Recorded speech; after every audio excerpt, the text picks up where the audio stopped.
What really happened during the Carboniferous?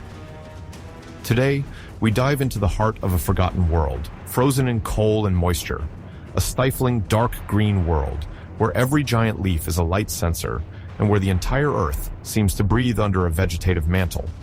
This is the Carboniferous, an era of abundance, growth, and mystery. About 360 million years ago, after eras of slow biological maturation, life conquered the land with new ambition. Swamps stretched as far as the eye could see, tree-like ferns, and lycophytes raised their 20-meter trunks towards an oxygen-saturated sky. Every step on this spongy ground sunk the feet into a future fuel, a carpet of humus and vegetation, slowly forming the coal deposits we exploit today. But before we set out on a new adventure, don't forget to like the video and subscribe to the channel to not miss anything. Thank you, and have a nice trip.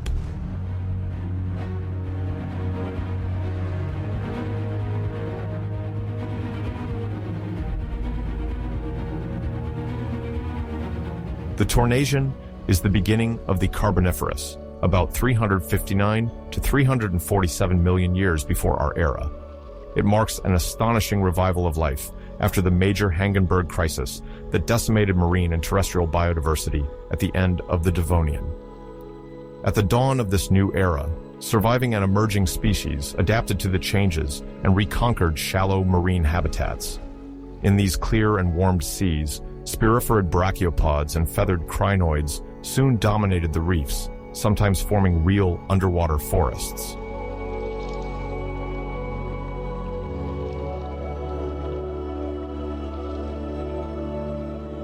The transition between the end of the Devonian and the beginning of the Tornasian was not limited to a simple marine repopulation.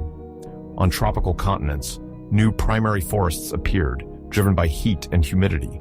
Among them, lycopsids, vascular plants like Lepidodendropsis, resembled tall, slender trees with diamond-patterned trunks. Settled near deltas, where river waters mingled with shallow seas, these plants accumulated organic matter that decomposed into thick soils. This development durably modified the atmosphere by capturing carbon dioxide and contributed to the future formation of coal.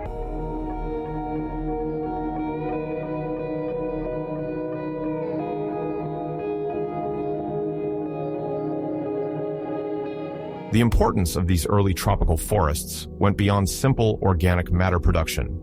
Their dense roots stabilized the soils of the deltas and limited river erosion, while accumulated wood favored the initial development of fungi and insects. Rare paleontological clues also indicate that some animal species began to frequent these environments in search of varied resources. The peaty sedimentation, resulting from successive plant debris, formed limestone coal deposits sometimes containing ashes, indicating the first wildfires related to seasonal droughts or heat peaks.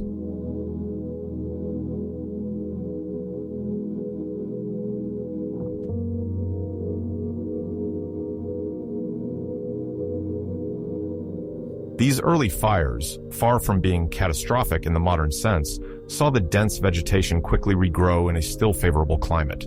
Yet, the presence of charred wood in sediments testifies to the ecosystem's sensitivity to sudden climatic variations. The accumulation of organic matter in these primitive marshes influenced the global chemical cycle, storing carbon in soils and altering the proportion of atmospheric oxygen. Although precise figures remain debated, a slight rise in oxygen levels facilitated the spread of spontaneous fires. These fires already heralded more intense future combustions, linked to an oxygen-rich atmosphere.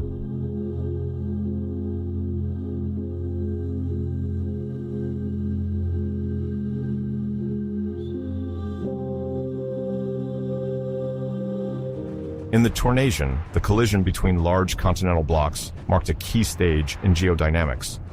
The Variscan sutures, located near the equator, were contact zones between the supercontinent Gondwana and Laurasia.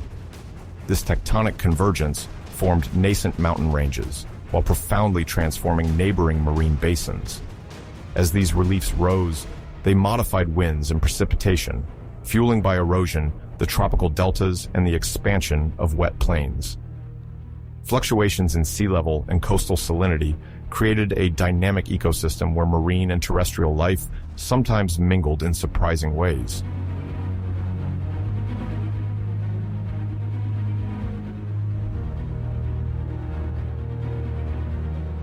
To understand the importance of the post-Hagenberg rebound, let's recall that the end of the Devonian had eliminated many armored fish and corals, creating a major ecological void. The Tornation was a phase of reconstruction where certain taxa, such as spiriferid brachiopods with robust and ornate shells, expanded widely. Feather-like crinoids, with their delicate arms arranged in a crown, filtered nutrients in suspension. Together, they formed vast underwater meadows on continental shelves, providing a suitable habitat for small invertebrates, such as mollusks and arthropods seeking food and protection.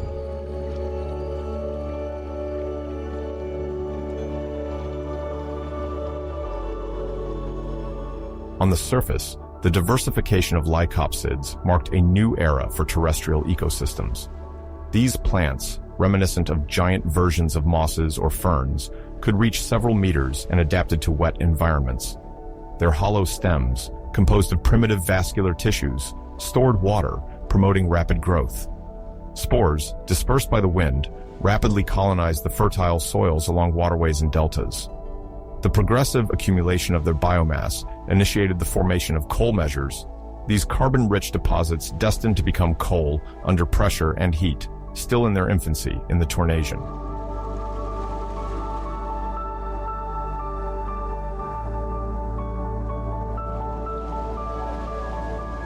In coastal areas, the alternation of marine transgressions and regressions produced mixed deposits combining limestones and continental sediments. Intertidal environments hosted a diverse fauna, notably brachiopods tolerant of salinity variations and burrowing organisms in the mud. These complex coastal ecosystems are found in modern outcrops where limestone, black shale, and plant debris intertwine. Scientists have reconstructed this history, revealing marked instability of the coastline in the Tornasian.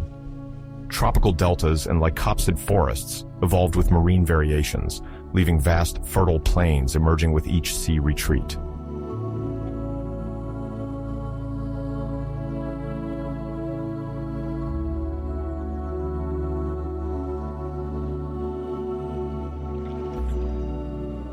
The Visan, about 347 to 331 million years ago, is nicknamed the Age of Black Limestone Reefs. It showcases shallow seas covered with dark reefs, formed by the millennial accumulation of marine debris rich in organic matter. These formations bear witness to abundant and flourishing marine life. At this time, the atmospheric oxygen level varied significantly, sometimes exceeding 28%, which created favorable conditions for exceptional biodiversity and fostered the development of complex marine ecosystems.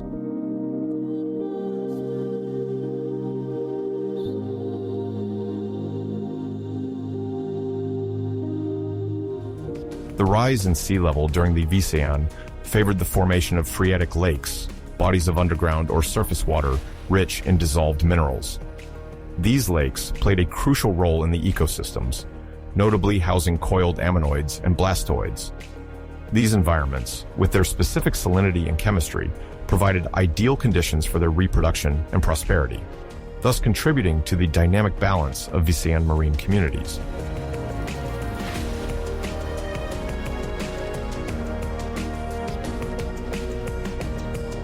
The Lantern North ecosystem in the Wamsuta Formation, around 320 to 318 million years ago, illustrates the continuity and evolution of the biodiversity initiated during the Visan. Discovered in marginal conglomerate deposits, it reveals 131 taxa, including primitive ferns, terrestrial and marine arthropods, as well as precursor fish. Announced in 2024 in Nature and relayed by Science Alert, this discovery upends the traditional view of the speed of life's recovery after major crises.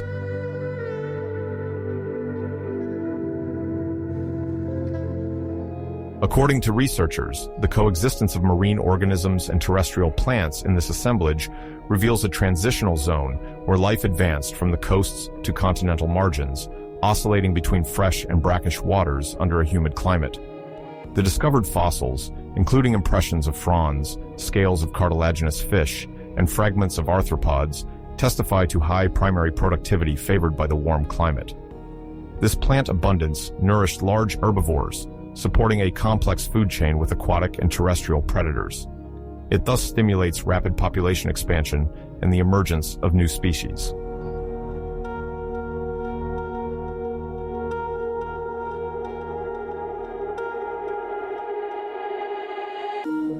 During the Visan, terrestrial plants, notably giant ferns and the first trees, played a key role in increasing atmospheric oxygen and capturing carbon dioxide through photosynthesis. This biochemical process converts CO2 into organic matter while releasing oxygen, promoting the formation of rich soils capable of storing dead plant matter and carbon in the form of kerogen or hydrocarbons. The black limestone deposits, rich in organic matter, testify to this productivity. They provide essential nutrients that stimulate the growth of corals and other active reef-building organisms.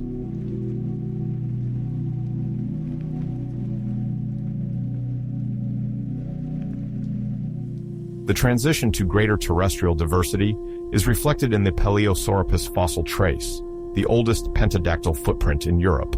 It was discovered in British sandstones at the Blue Beach site and studied at the University of Birmingham. This footprint illustrates how the first terrestrial vertebrates left their marks in soft substrates. The moist coastal plains, saturated with minerals, favored the lasting fossilization of these traces, offering today a valuable testimony that enriches our paleontological understanding of this pivotal era. Ecologically, the presence of black limestone reefs and terrestrial traces testifies to a world in transition. The nutrient-rich, shallow waters housed seaweed forests and corals and supported a high level of productivity. On the shores, the first tetrapods adapted their respiration and locomotion to various substrates, marking an evolutionary turning point. The Visan climate oscillated between wet and dry phases, with equatorial temperatures close to 25 Celsius, favoring significant wetland zones. These ecological corridors connected marine life to inland areas, thus stimulating diversification.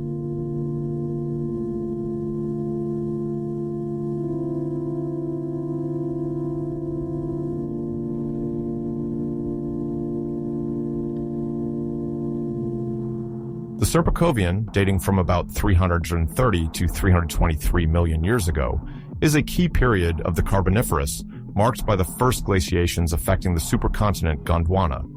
The terrestrial landscape alternated between shallow waters and vast marine platforms, while immense glaciers extended in the southern regions. Resulting from the interaction between water volumes and glacier extension, these glaciations caused significant fluctuations in sea level, called glacial-eustatic oscillations.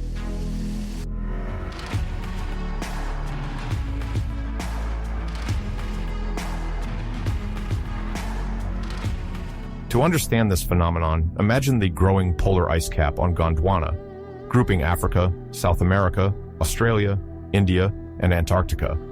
The climatic cooling traps water in the form of continental ice, lowering the sea level and exposing large coastal areas where terrestrial deposits, notably coal, accumulate.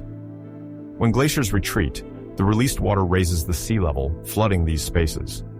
These glacial and interglacial alternations leave rhythmic strata, coal and limestone, forming successive cycles called cyclothem sequences by scientists.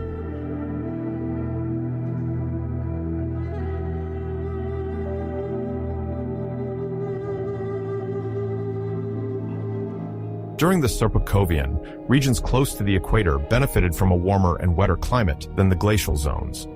Yet, the southern glaciers globally influenced the Earth's temperature. Their extension indirectly modified the global climate. Equatorial temperatures oscillated between 20 and 25 degrees, while the icy zones experienced negative temperatures during the long cold seasons. These glaciers advanced and retreated regularly, causing sea level fluctuations that continually disrupted coastal and marine ecosystems, thereby increasing their instability and dynamism.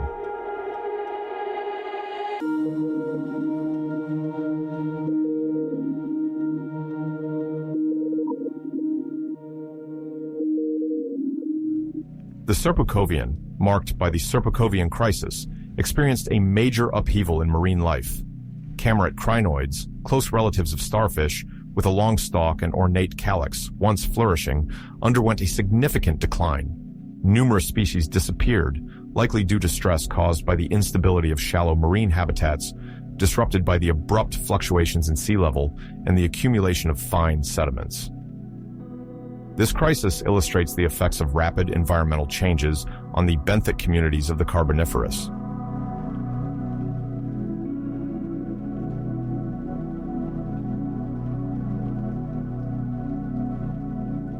Concurrently, goniotitic ammonoids, mollusks related to octopuses, but with an external spiral shell with partitions, were becoming more diverse.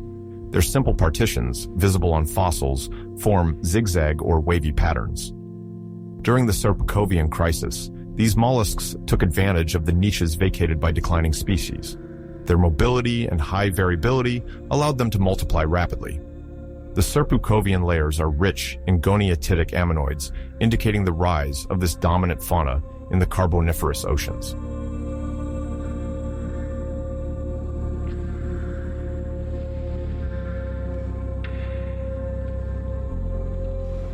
Alongside the upheavals of the Serpovian, a major paleontological discovery was made in Chemnitz, Germany. Fossil eggs attributed to the prehistoric shark Phaeolia sterceliana. These eggs, known as egg capsules, represent the oldest known specimens, dated to about 330 million years ago through geological and biostratigraphic analyses. This fossil, although bearing a complex name, provides valuable insight into the early reproductive stages of primitive Carboniferous sharks, enriching our understanding of marine evolution during this critical period.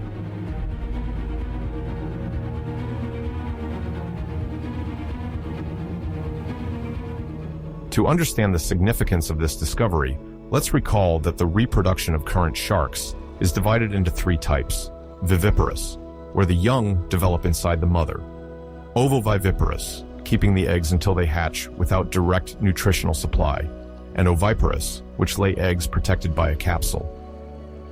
Phaeolia sterceliana likely belongs to the oviparous category, with spiral cases similar to those of modern pouch sharks. This ancient form of reproduction illustrates the already established diversity of survival strategies among chondrichthyans, cartilaginous fish including sharks, rays, and chimeras.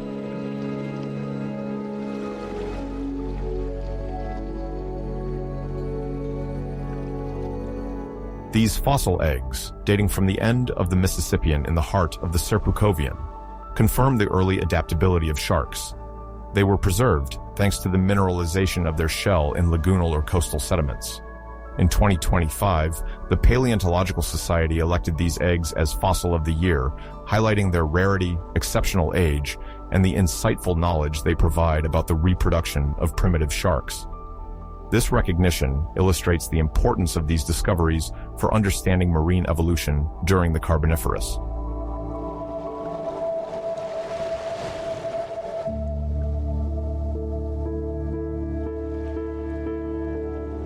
To trace the probable path of Phaeolia sterceliana in the Serpovian, let's recall that the European continent was located near the equator, bordered by a shallow epicontinental sea. Glaciations in Gondwana further south caused periodic variations in sea levels, exposing or submerging coastal and lagoonal areas. These sharks, sensitive to the stability of their environment, migrated to sheltered breeding areas, avoiding sectors exposed to breakers and extreme variations. Like other past and present oviparous sharks, they favored the protection of embryos. The strategies of the ancestors of rays and chimeras remain poorly understood.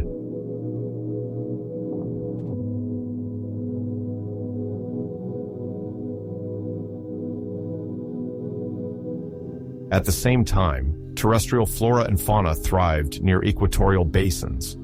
The coasts and alluvial plains housed vast swamps with water-saturated soils, where typical carboniferous plants like lycophytes, with robust stems and scaly leaves, as well as various ferns, grew. Although the Serpovian is known for its first signs of glaciation in the southern hemisphere, equatorial regions remained warm and humid. However, these climatic differences between the tropics and southern latitudes became more pronounced, causing unprecedented disturbances in food networks and sedimentation.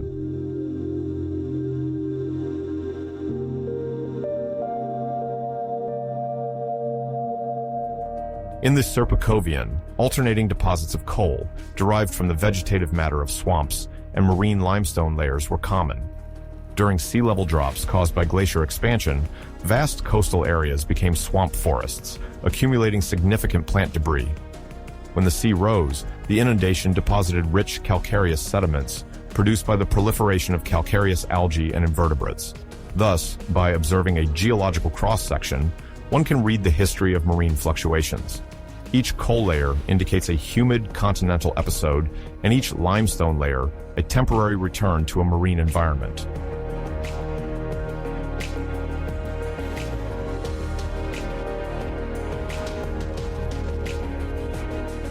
Scientists study the chemistry of rocks to understand sediment deposition cycles. By analyzing the proportion of elements such as carbon, magnesium, or iron in each layer, they determine the environments present during deposition, as well as the water and air temperature and the atmospheric carbon dioxide concentration. An abundance of coal reveals dense vegetation, favored by a warm and humid climate, storing carbon in peat bogs.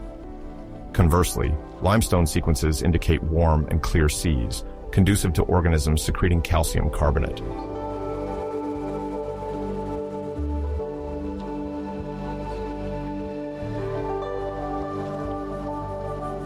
The Serpovian crisis marks a major reorganization of marine life, with the decline of dominant groups like chamorid crinoids. Some more mobile crinoids survive better through changes in depth and sediment displacement. At the same time, the radiation of goniatite ammonoids illustrates their remarkable success. Their ability to adjust buoyancy and disperse over vast oceanic expanses allows them to colonize diverse marine environments following changing shorelines. This dynamic highlights the adaptability and increasing diversity of mollusks during this critical period.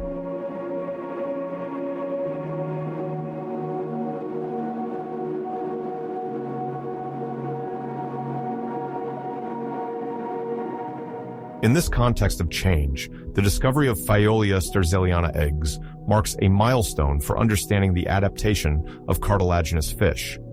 These oviparous capsules, also called mermaid's purses in some present species, are made of a thick collagen material that effectively protects the embryo from desiccation and threats in an unstable marine environment. Their sophistication testifies to an ancient reproductive strategy, probably crucial for the species' survival against the environmental turmoil of the time, illustrating the continuity of reproductive modes in modern sharks.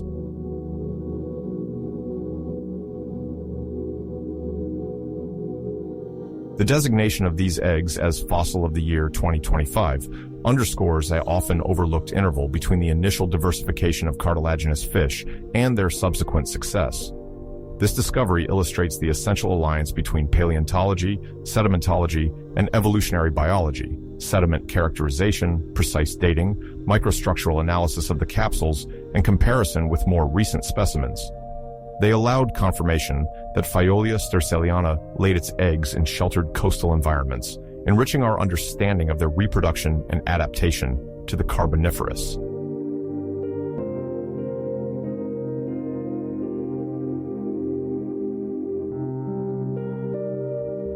Beyond marine fauna, the first Gondwanian glaciations mark a geological shift toward more contrasted climates between equator and poles. These vast glaciers on Gondwana reorganize ocean circulation, adjusting bottom and surface waters according to areas of cooling and warming. Sediments now deposit according to new gradients of temperature and salinity. In this puzzle, each fossil and rock layer informs specialists on the modulation of terrestrial climates, transformation of environments, and species evolution, revealing the complex mechanisms that shape our planet.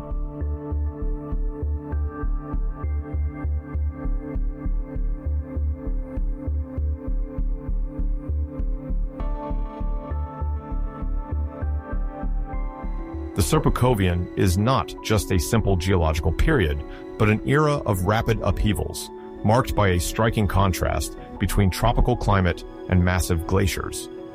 Marine and terrestrial organisms must constantly adapt to these oscillations.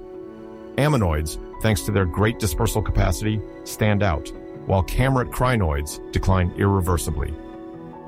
Marine fauna, notably vertebrates, navigate between reefs and deltas, in search of favorable spawning grounds. Phaeolia sterzelliana sharks perfectly illustrate this quest for protected environments to ensure the survival of their progeny.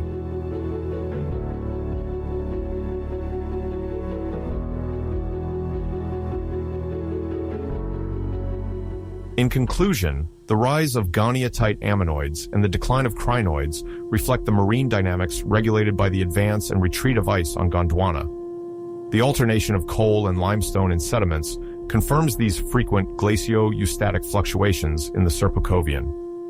The remarkable discovery of shark eggs in Chemnitz reveals the permanence of an ancient and effective reproductive strategy. Imagine these sharks laying their capsules in an unstable coastal environment, while further south, the ice sheet slowly sculpted a new face for Earth, a testament to the link between life and climate.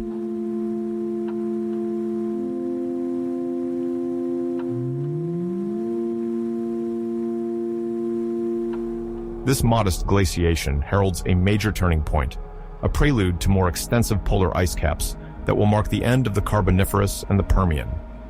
The Serpovian, referred to as the first Gondwanan glaciations, ushers in a series of glacial phases profoundly influencing marine and terrestrial organisms. These climatic variations force Carboniferous forests to adapt, accumulating a significant biomass that will form new coal deposits. These deposits testify to a lush vegetation sometimes trapped by ice or temporary seas, illustrating the connection between climate and terrestrial life.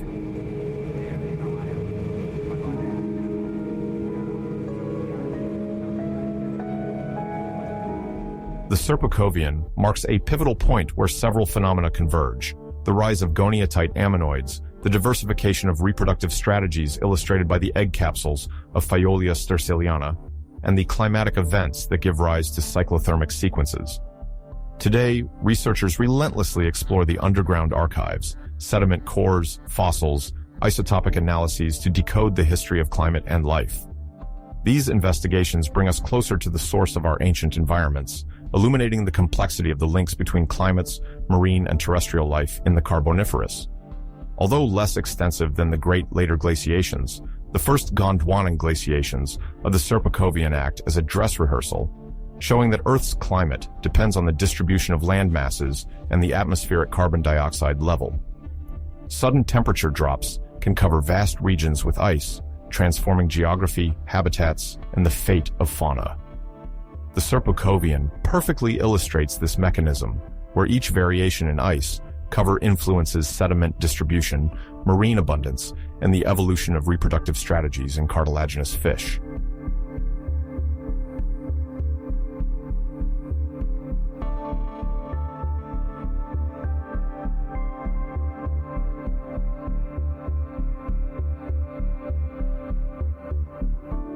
As we traverse these fossilized seabeds, visible in rare outcrops, we grasp the magnitude of a vanished world. Paleontologists are still discovering unique pieces, such as shark eggs mixed with fossilized plants, ammonoid shells, and crinoid remains. Each discovery sheds light on a forgotten part of natural history. The study of the Serpovian continues with ever more precise tools: digital imaging, advanced dating, chemical analyses, bringing researchers closer day by day to a deep understanding of the events that have shaped the Earth and the life it supports.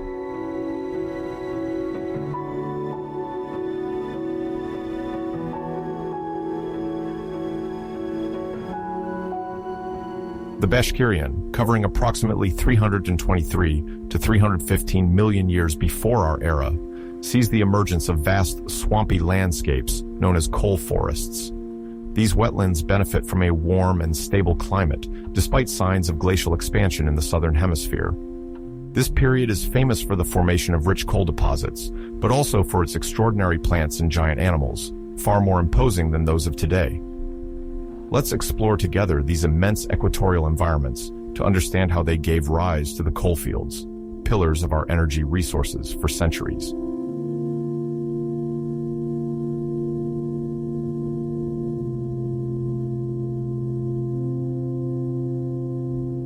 Immersed in the atmosphere of the Basheran, one imagines vast equatorial marshes, where constant humidity maintains a high water level, favoring the accumulation of decomposing plant matter in thick peat bogs.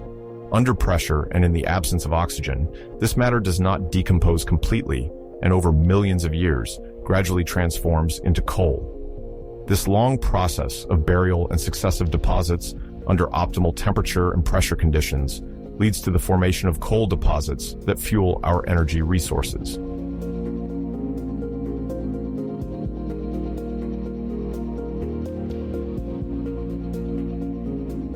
The term coal refers to bituminous coals, rich in volatile matter and producing a bright flame, which dominated coal production during the industrial eras. In the Basheran, abundant vegetation and slow sedimentation favor the formation of these thick coal deposits. These equatorial swamp forests, where photosynthesis is intense, generate high plant productivity, sometimes accumulating deposits over several tens of meters.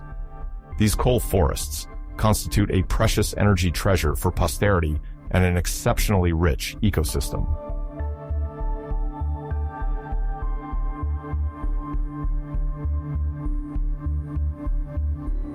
In the equatorial swamps, large lycophytes that could exceed 30 meters dominated. Their trunks bore scale-like patterns or scars called leaf imprints, remnants of the long, ribbon-like leaves that participated in photosynthesis. Fossils of Lepidodendron often show large diamond-shaped marks, traces of the regular shedding of leaves during growth. These characteristics offer a unique glimpse of these giant plants that populated the vast Carboniferous forests.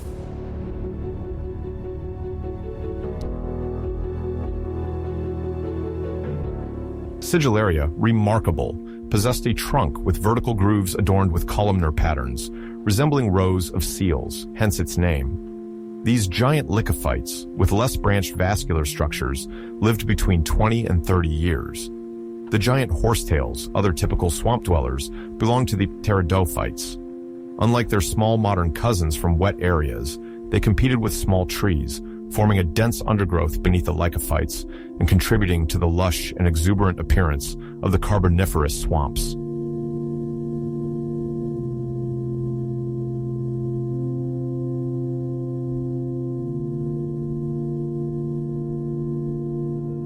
In this lush setting, layers of peat constantly thickened. Leaves, trunks, and roots, falling into stagnant water poor in oxygen, decomposed slowly, accumulating more organic matter than they lost. The absence of aerobic microorganisms slowed down oxidation. When these deposits sank under the effect of tectonic movements or were covered by new sediments, the oxygen became scarce and the pressure increased. Gradually, the peat transformed into lignite, then into coal, a bituminous coal rich in carbon, the ultimate fossil remnant of these ancient wet forests.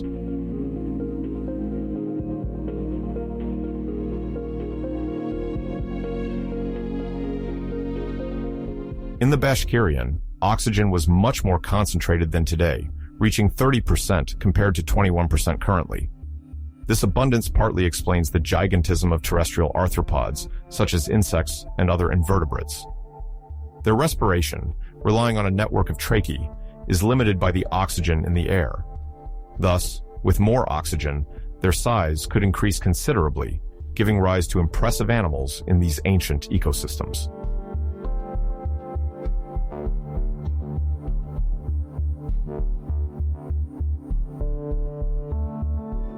Among the giant arthropods of the Basheran, Arthropleura, a colossal millipede, is the most famous. Unlike modern millipedes, some specimens exceeded 2 meters. Imagine this enormous invertebrate slowly moving through the damp undergrowth between fallen trunks and giant lycophyte leaves, its hundreds of legs traversing a rugged terrain. Probably herbivorous or detritivorous, its exact diet remains debated. Regardless, the image of a giant millipede crossing coal forests is one of the most striking of the Basheran.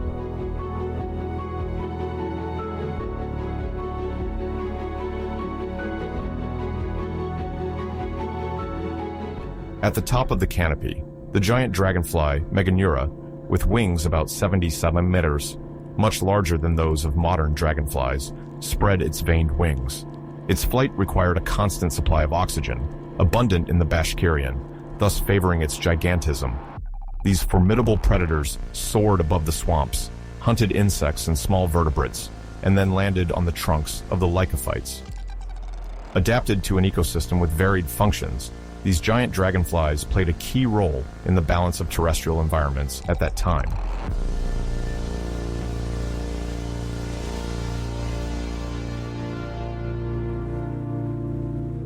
The study of the Basheran climate relies on the analysis of oxygen isotopes in rocks, particularly the ratio between the light, 16O, and heavy isotope, 18O, in marine cements. Fluctuations in this ratio reflect climate variations, such as glacial phases or warm periods. An increase in the 16O-18O ratio observed during this period indicates a relative decrease of the heavy isotope, signaling an amplification of glaciations on the supercontinent Gondwana, located then in the southern hemisphere.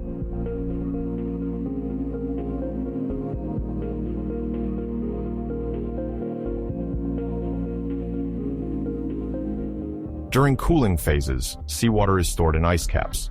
Water molecules containing the 16O isotope evaporate more quickly and accumulate in the snow, thus depleting the sea in 16O and enriching it with 18O.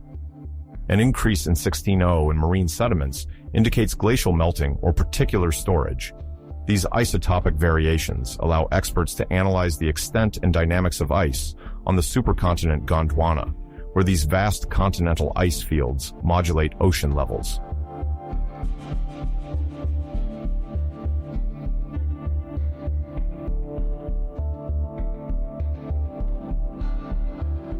Although coal forests developed in tropical areas, Earth then exhibited strong climate contrasts. The supercontinent Gondwana included regions close to the South Pole, where vast ice sheets were forming. This glacial intensification during the Basheran caused sea level variations known as eustasy, altering the geography of marshes, deltas, and sedimentary basins. Sometimes, forest plains that emerged were flooded, quickly burying plant deposits underwater and promoting the formation of rich coal layers.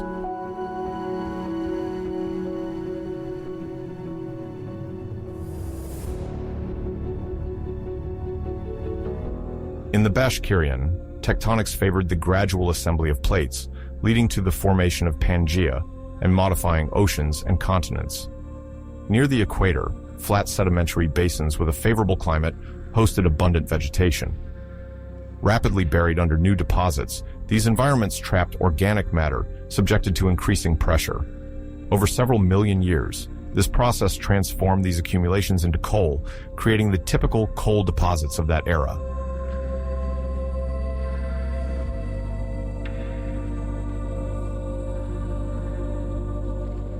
In the Basheran, immense trunks, sometimes tilted by time, rooted in muddy soils. A warm and humid halo enveloped these forests, rich in varied biodiversity: insects, myriapods, primitive amphibians, and early reptiles. The soundscape mixed animal calls, insect stridulations, rustling of giant leaves, and slow glides on mosses and decaying vegetation. This tropical symphony, very different from our current world, reflected a dense and vibrant ecosystem living under the imposing shadow of the Carboniferous forest.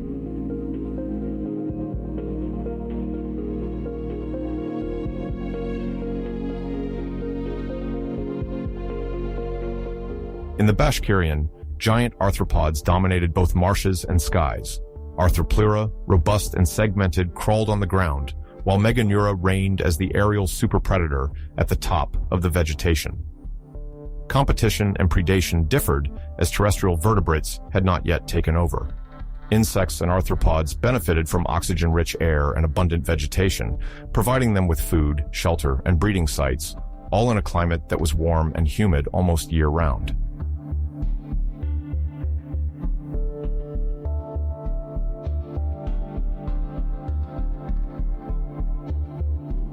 Isotopic analyses of the 16O-18O ratio in marine cements illuminate the Basheran climate. This cement, rock formed by mineral precipitation in undersea sediments, retains these isotopes, witnesses of past conditions. An increase in the ratio signals an intensification of glaciations on Gondwana despite equatorial heat. By combining data from sedimentary layers, fossils, ancient shorelines, and glacial deposits like tillites, geologists reconstruct an accurate picture of ice expansion and retreat phases during the Carboniferous.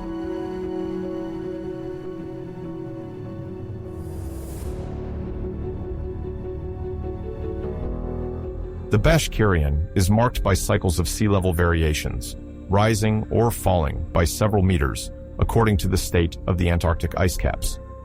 Each glacial advance exposed forest deposits, which were submerged during the sea's rise, trapping organic material in new strata.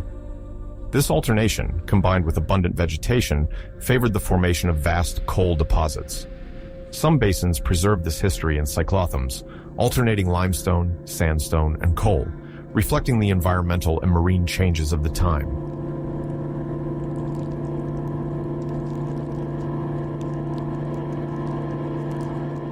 The Basheran is distinguished by the rise of vast swamp forests, storing large quantities of carbon, while exuberant biodiversity thrived at the equator, contrasting with growing glaciation in the southern hemisphere. This unique climatic and geographic mix favored the proliferation of giants like the millipede, illustrating an exceptional balance between environment and life during this captivating period.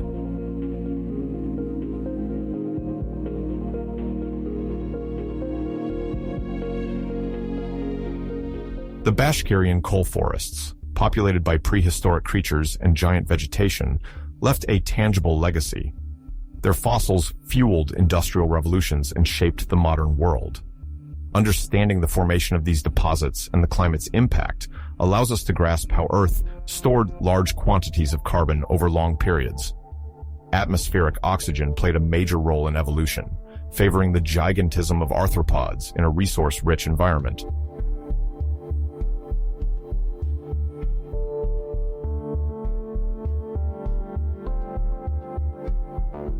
A coal fragment, fascinating for its history spanning millions of years, results from a long geological and biological process that began in the equatorial marshes of the Basheran.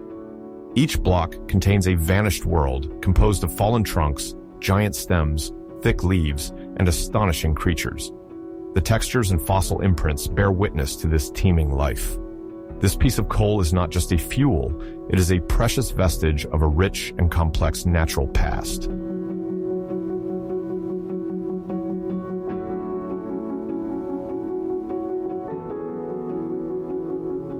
The Basheran, an era marked by the birth of coal forests, is noted for the flourishing of vast marshes, generating immense biomass.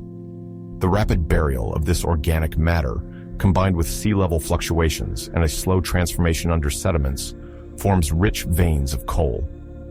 At the same time, terrestrial fauna enjoys a golden age thanks to an oxygen-rich atmosphere. Arthropods and Meganeura symbolize animal gigantism and illustrate the richness of this fascinating period.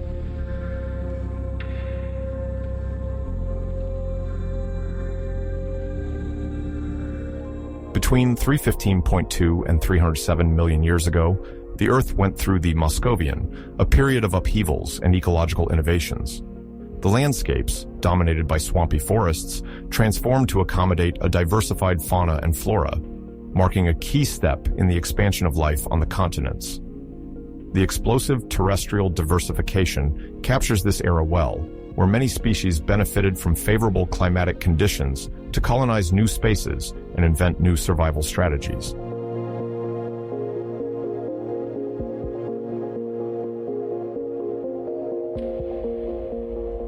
During the Moscovian, myriapod arthropods, discovered in the Alvely Sands in the United Kingdom, attract particular attention. These segmented invertebrates have several pairs of articulated legs. The fossil footprints found on this site, dated between 315.2 and 307 million years ago, provide valuable information about these creatures and their time.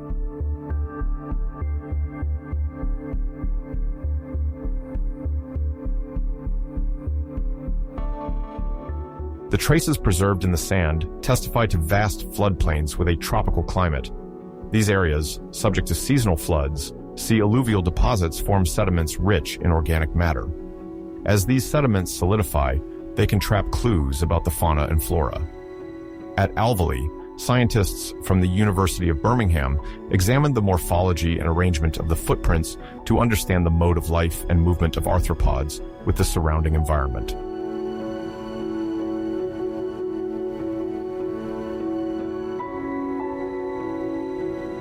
The fossil footprints, sometimes very clear, tell a fascinating story, that of giant millipedes and other myriapods advancing in procession on the muddy banks of a tropical, water-saturated delta. Imagine warm, humid landscapes with abundant rainfall fostering luxurious vegetation. The annual average temperatures exceeded 20 °C, stimulating the growth of dense vegetation, conducive to arthropods seeking shelter and food in moist undergrowth.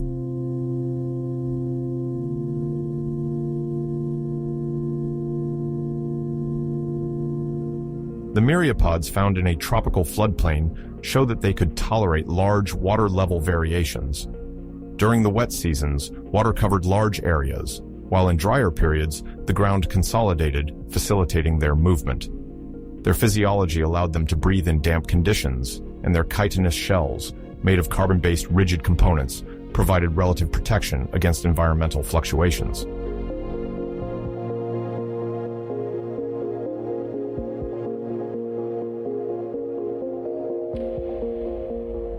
In parallel with the discoveries of Alvely Lantern North, located in the early Pennsylvanian phase of the Carboniferous, attracts specialists' attention. Although its exact location is protected, the site reveals a fascinating fossil ecosystem with a diversity of fossil leaves unmatched at that time. Researchers have discovered more than 80 distinct foliar morphotypes there, representing a wide variety of plants.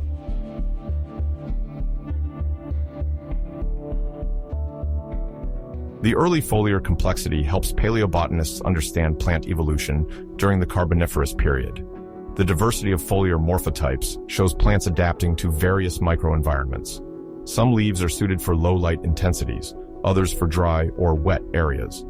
This variety allows optimal space occupation, forming a complex vegetative mesh.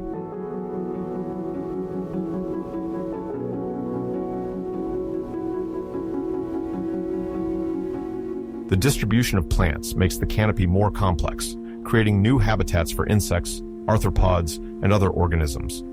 Tree ferns, giant horsetails, and lycopsids compete for light, while seed plants diversify their reproductive structures. The accumulation of plant debris in swampy forests contributes to the formation of coal deposits as trunks, roots, and leaves accumulate in low oxygen environments, slowing their decomposition.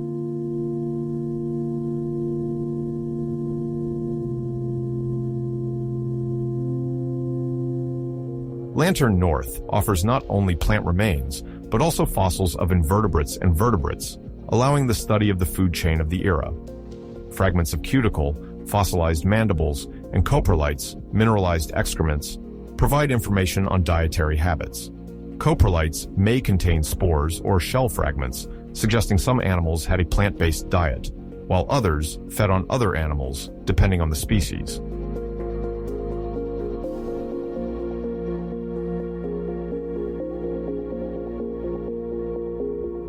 During the Moscovian, many forms of terrestrial life thrive, including the first amniote reptiles. These vertebrates lay eggs protected by the amnion, a membrane that protects them from desiccation. This represents a major innovation for the conquest of terrestrial environments. Before the appearance of the amnion, tetrapod eggs were at risk of quickly drying out in the open air, limiting their sustainable establishment away from water. Among the first amniote reptiles, Hylonomus, discovered in North America, and West Lothiana, identified in Scotland, are notable. Hylonomus, one of the oldest known reptiles, measured only a few centimeters. Its lightweight anatomy and structured skull allowed it to house a larger brain than that of the amphibians of the time. Paleobiological studies indicate that Hylonomus likely fed on small insects and arthropods living in the moist undergrowth of Carboniferous forests. West Lothiana, often described as a reptile with amphibian-like features, clearly shows the transition between amphibians and reptiles. Its anatomy is at the boundary between the two groups, and researchers debate its classification as an amniote or an intermediate form. Its study is key to understanding adaptation to terrestrial life.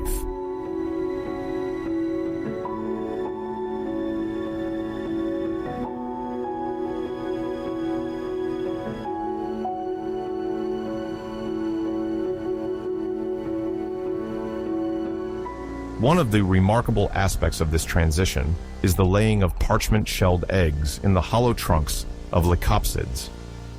These giant plants of the Carboniferous, when decomposing, formed hollow spaces ideal for eggs or refuges. The parchment shell, flexible and permeable, is more fragile than that of modern birds, but it protects against drying while allowing the necessary gas exchanges for the embryo. This advantage is decisive for the first amniote reptiles. They can now reproduce far from water in spaces protected from predators. This opens the way for a broader colonization of emerging lands, facilitating their expansion and adaptation to new habitats.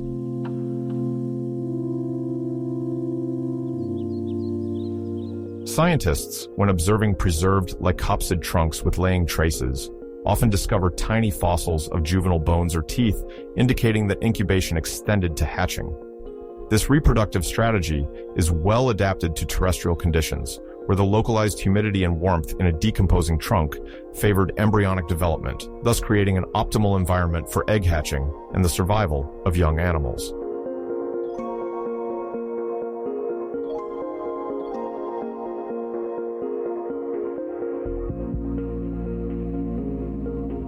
The presence of these eggs at the heart of forests shows that the first amniotes could exploit various habitats, from the shaded areas of the undergrowth to sunny clearings. In the Carboniferous, predation by large amphibians and piscivorous predators remained strong.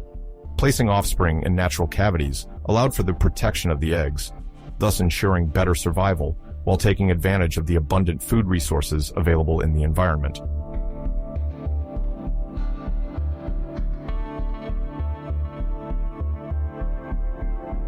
Hylonomus and West Lothiana illustrate two facets of the same evolutionary trend, a shift towards life strategies more independent of the aquatic environment.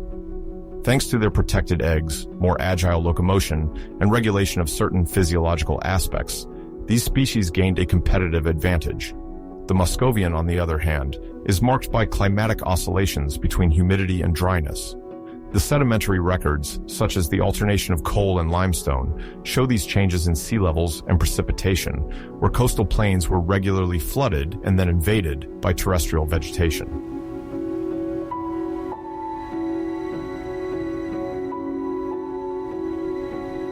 Swampy forests act as carbon dioxide sinks, trapping this gas in plant biomass and promoting the formation of coal deposits. This role likely contributed to long-term climate fluctuations by regulating the amount of atmospheric carbon dioxide. When these forests expand, they absorb more carbon dioxide, thus influencing global temperature. Conversely, their regression and the decomposition of plants release carbon dioxide, leading to atmospheric warming.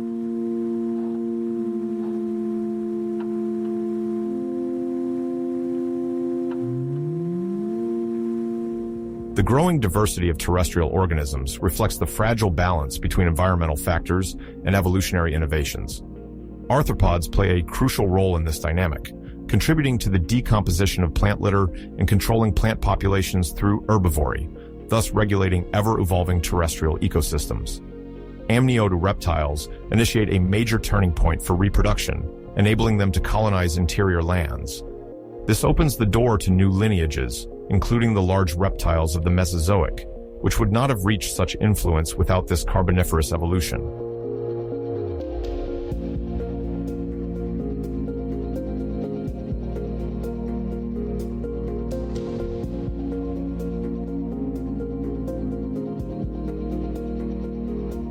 The study of Muscovian remnants highlights how evolution progresses through challenges and innovations, illustrating the delicate balance between changing climatic conditions and the adaptive capacities of living species. The Muscovian marks both an age of biological effervescence and a laboratory of evolutionary innovations. Understanding this period delves into the roots of terrestrial conquest an evolution that has durably marked the history of life on Earth.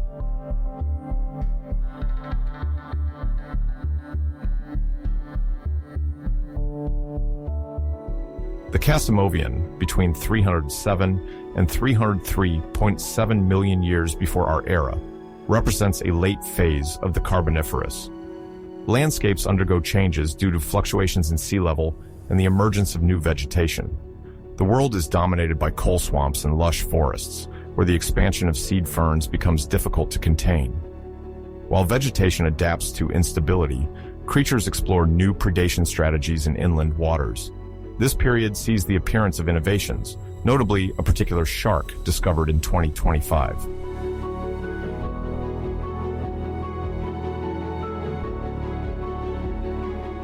In the warm and humid climate of the Casimovian, coastal areas periodically transformed into marshy plains, then were covered by waters due to eustatic fluctuations, influenced by Milankovitch cycles over approximately 405,000 years. These cycles alter Earth's orbit and the tilt of its rotational axis, causing variations in sea level.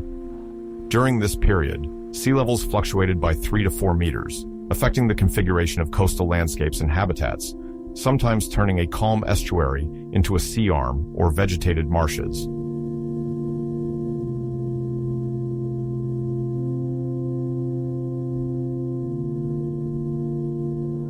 In the Casimovian, vegetation densified in wet areas and spread to more temperate latitudes. New forests developed near equatorial belts, and seed ferns like Medulosa became more common. These plants, an important link between primitive plants and evolved seed plants, produce protective reproductive structures while retaining characteristics of ferns. Medulosa, with its large segmented fronds, captures light in dense forests, fostering plant diversity and soil complexity, favorable to other life forms.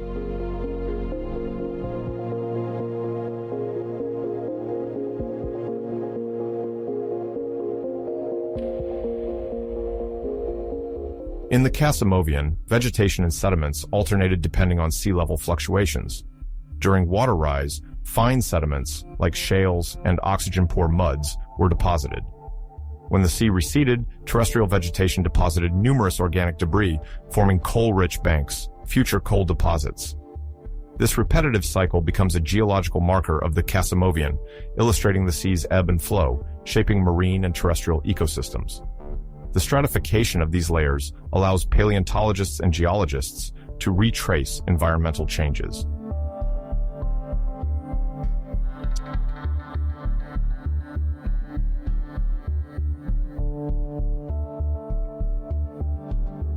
Sea level fluctuations not only redefine coasts, but also greatly influence marine life. In inland waters, flourishing ecosystems form thanks to the decomposition of organic matter. The animals in these environments adapt to changing environments, ranging from brackish areas to freshwater. In 2025, a significant discovery concerns the Clavusedans mcginnisii shark found in Mammoth Cave in Kentucky. Its fossils, with petal-shaped teeth, show a unique adaptation for crushing shelled prey.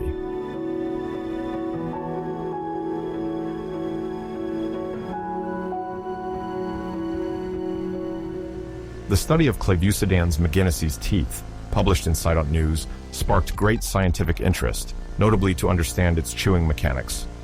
In the seas and lagoons of the Casimovian, many marine animals, such as primitive mollusks and crustaceans, had calcareous shells. To feed on these difficult prey, Clavusedans needed jaws capable of producing strong pressure and adapting to the shape of the shells. Its robust and rounded petal-like teeth allowed it to break the shells and access food that other predators could not exploit.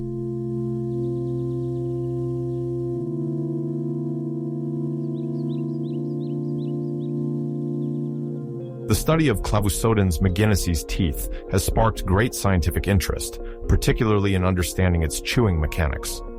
In the seas and lagoons of the Casimovian, many marine animals had calcareous shells. To feed on these difficult prey, Clavusedans needed jaws capable of producing strong pressure and adapting to the shape of the shells. Its robust and rounded teeth allowed it to break the shells and access food that other predators could not exploit.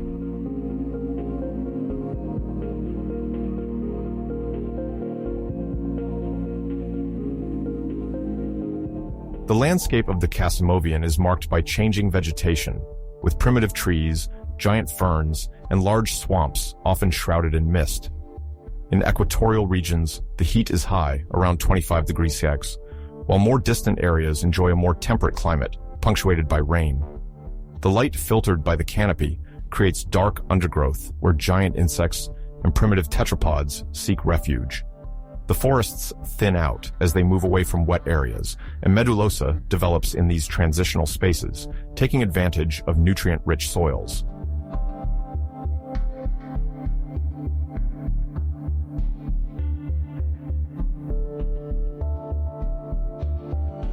The spread of medulosa and other seed ferns profoundly alters forests. Their large fronds create thick layers of organic matter, promoting water retention and the formation of moist soils. Their dense foliage generates a stable microclimate, attracting a variety of fauna that helps in the dispersion of spores and seeds. This process promotes the diversification of plants and animals, contributing to the formation of more complex forests. This phenomenon could continue for millions of years, gradually altering landscapes.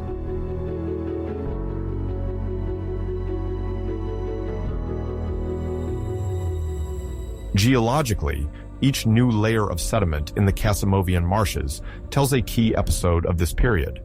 When sea levels rise, they cover coastal plains, leaving behind marine shales as they retreat. When the sea retreats, the terrestrial vegetation spreads over the exposed surfaces, forming deposits of dead plants that, as they decompose, will yield coal. This oscillation cycle, repeated several times, creates coal seams interspersed with marine shales, essential for understanding the distribution of paleocoal reserves and their global geological impact.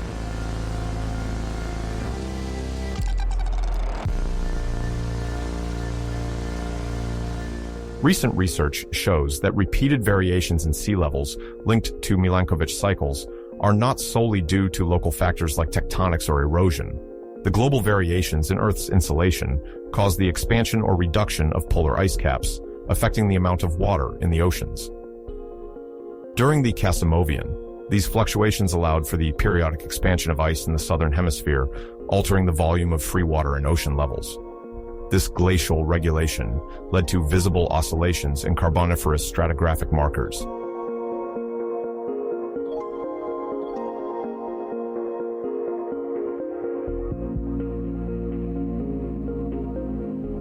The innovation of the Casimovian lies not only in the climate or the rise of seed ferns, but also in the adaptation of fauna, notably marine animals. Clavusodens meganisi illustrates this evolutionary capability with its petal-shaped teeth, showing that these predators exploited dietary niches, such as hard-shelled mollusks, previously underexploited by other predators. This specialization allowed opportunistic species to thrive in stable niches. The Casimovian aquatic environments, rich in nutrients and benthic prey, support a diverse fauna, ranging from filtering invertebrates to specialized predators.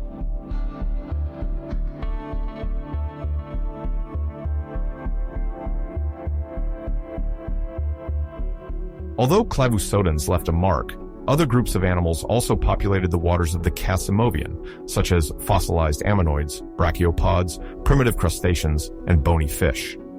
Each group evolved over millions of years, adapting to changing conditions between submersions and drought. Some researchers believe that Clavusodens lived near the seabed or in coastal areas, where it found shelter and abundant prey. Fish moved according to the flooded marshes, which served as refuges for juveniles, protecting them from larger carnivores.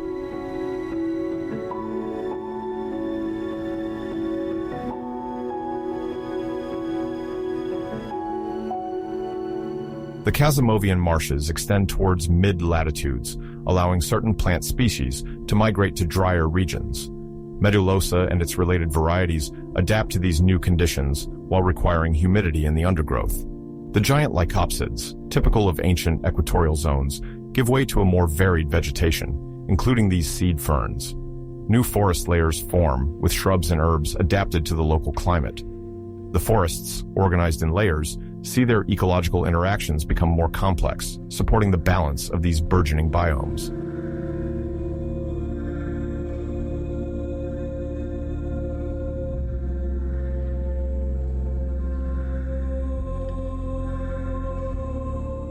The extension of marshes towards mid-latitudes is manifested by the accumulation of coal basins, indicating high biological productivity.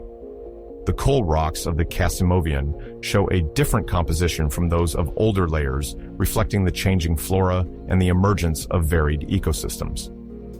Seed ferns produce plant debris influencing coal quality. Moreover, the geographical distribution of these basins shows the movement of continents and the formation of Pangaea, favoring rapid burial conditions and the good preservation of organic deposits.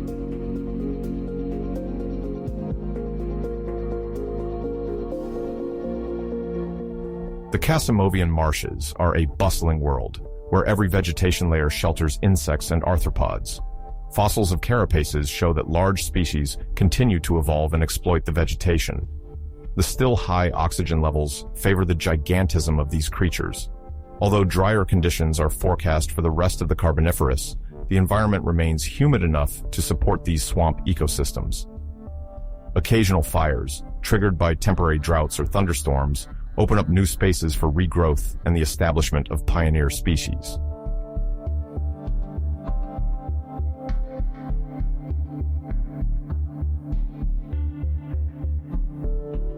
The discovery of Clavusodens mcginnesi reminds us that the oceans of the Casimovian were not populated solely by typical creatures like uniformly toothed sharks or armored fish. The existence of species with specialized dentition shows that evolutionary innovations were already present, long before modern mammals and dinosaurs. The image of a Carboniferous dominated by lycopsid forests and giant dragonflies is replaced by a panorama where marine evolution responds to terrestrial upheavals. Each advancement, whether in reproduction, nutrition, or the occupation of new habitats, is reflected in unexpected fossils.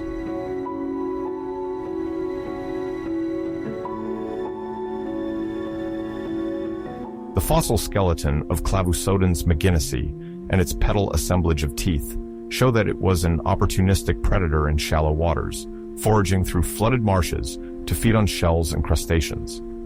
This adaptation might have evolved from an ancestral group of sharks living in varied environments, before perfecting itself to exploit prey, requiring a more powerful bite. This process of evolutionary specialization shows how a population modifies its characteristics to exploit an ecological niche, sometimes gaining a decisive advantage to thrive.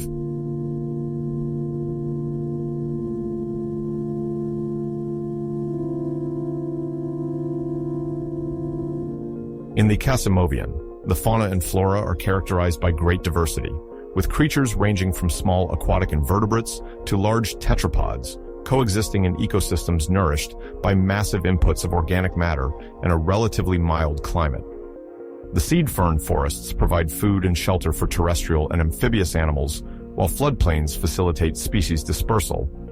During sea level rises, littoral waters transport rich sediments, allowing excellent fossil preservation in cavities like Mammoth Cave.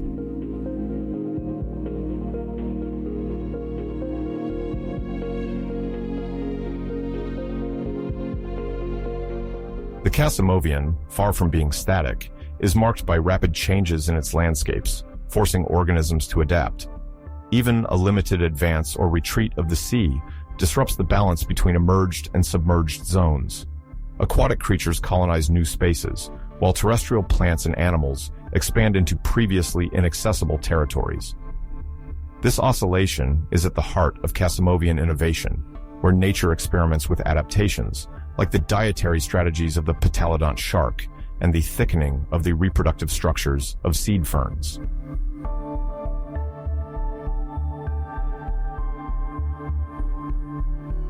The extension of marshes into mid-latitudes, supported by a climate favorable to plant growth, shapes a mosaic of complementary biotopes. As seed ferns colonize these new areas, they modify the soil, retain moisture, and create ecological niches for terrestrial organisms. Concurrently, eustatic fluctuations enable the establishment of vast freshwater or brackish bodies, where aquatic life exploits abundant food resources. Clavusodens mcginnesi embodies this creative proliferation, a shark that, by adjusting its teeth, takes on prey that is difficult to consume and benefits from an almost unlimited food supply.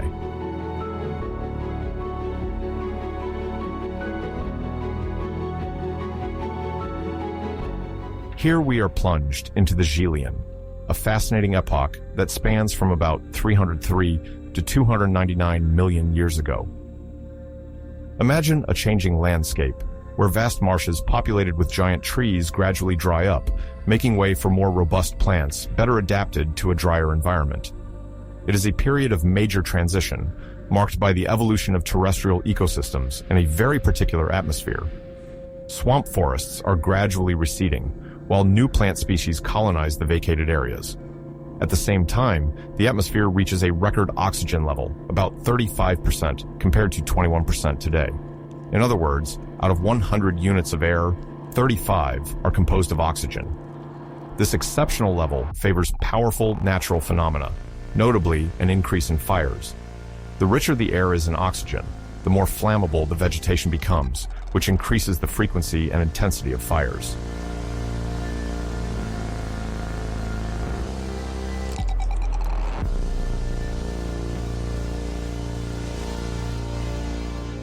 In the past, vast equatorial marshes covered much of the land.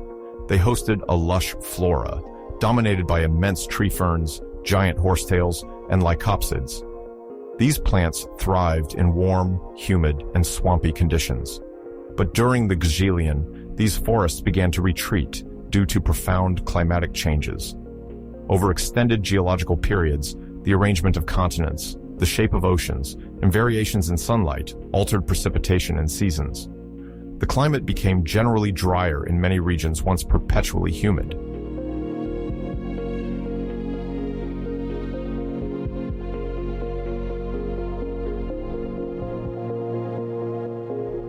This climatic transition favored the emergence of new plants better suited to a dry environment, such as the first conifers similar to the genus Walchia.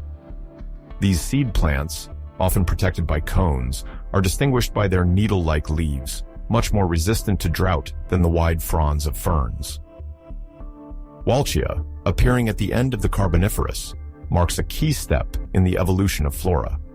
Its structure, with small branches and narrow leaves, limited water loss, an asset in regions subject to increasingly variable climates. These traits are found in current conifers like pines, firs, or cypresses.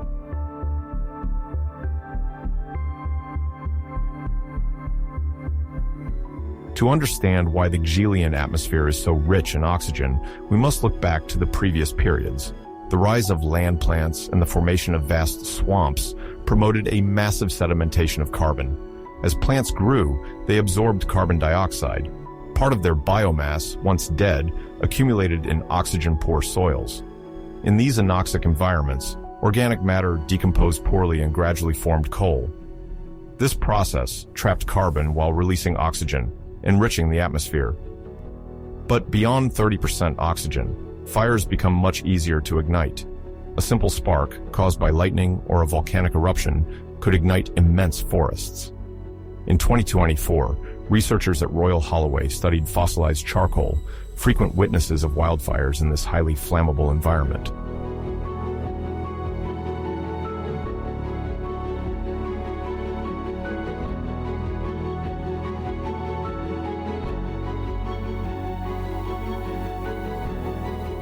Fires have contrasting effects on landscapes. They destroy forests and disrupt wildlife, but also release nutrients and trigger the germination of some heat-resistant seeds.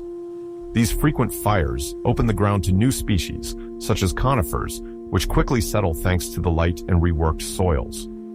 The growing appearance of drought-tolerant plants reveals a profound transformation of ecosystems. Gradually, the vast waterlogged marshes give way to more varied landscapes, alternating sparse woods, open areas, and dense forests in the still humid regions.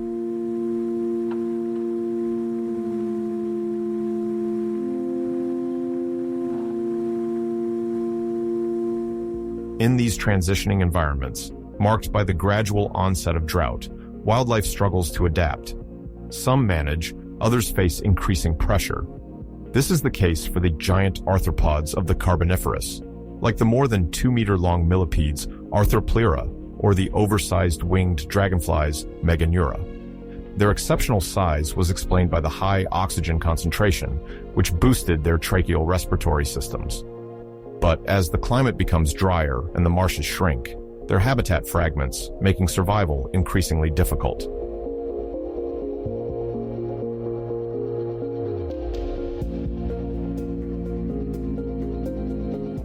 The giant arthropods of the Carboniferous heavily rely on humid environments for breathing and survival.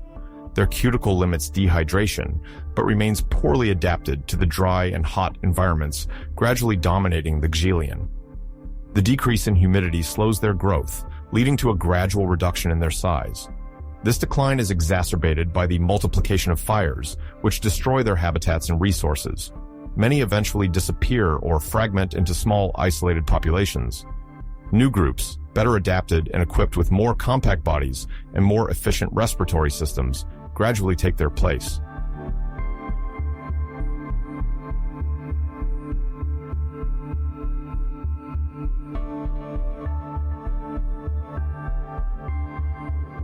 The gradual disappearance of coal swamps, those vast flooded forest areas where organic matter accumulated, marks the retreat of large invertebrates. In the Gileian, these swamps start to decline, replaced by more varied sedimentary deposits less rich in coal. The soils bear the marks of a more pronounced seasonality, with frequent episodes of drying. This geological evolution is reflected in plant fossils. Aquatic species gradually give way to plants better capable of withstanding lack of water.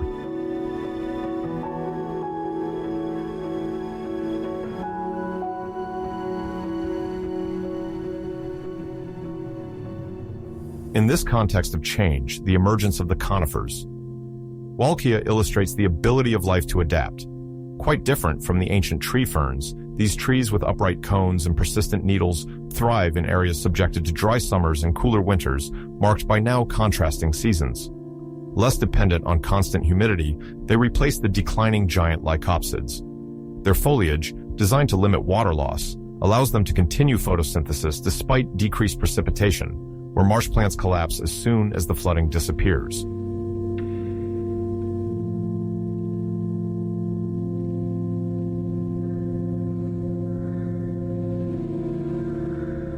During the Gileian, ecosystem transformation is not uniform.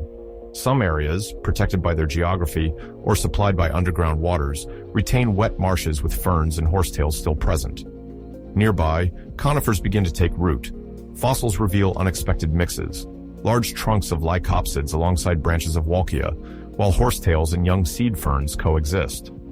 This diversity is also reflected in rock layers, which bear the traces of changing seasons and successive fires.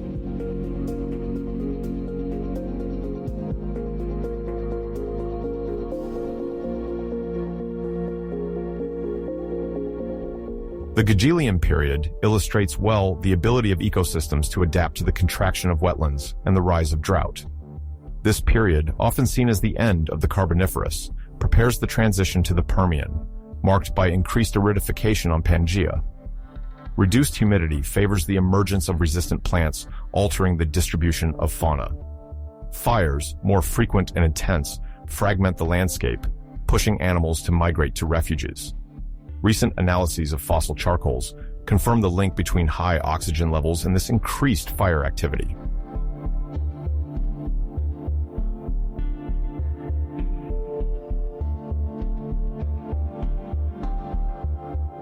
The decline of mega-arthropods does not mean their sudden disappearance. Some species survive by reducing their size and taking refuge in more humid microhabitats.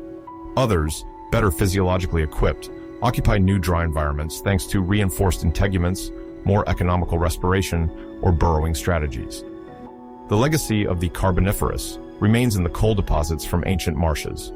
The Gileian thus appears as a pivotal period, marked by the gradual disappearance of giants and the emergence of species adapted to a drier world.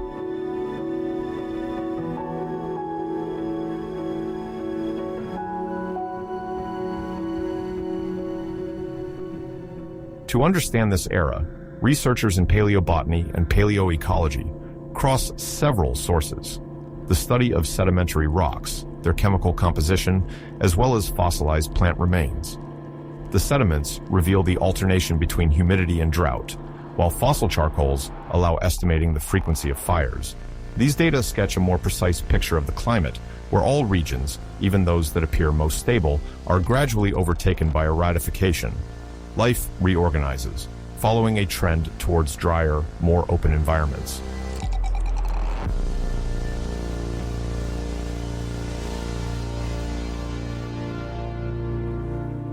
Thus, as we mentally traverse the landscapes of the Gileian, we discover the first conifers standing in sparse forests, while the great invertebrates of the past decline. The Earth is about to enter the Permian, and the marks of this transition are inscribed in the memory of the rocks. By the end of this age, the planet will no longer be quite the same. From the vast carbon sink that was the Carboniferous emerges a drier world, where life reorganizes to continue its march through time.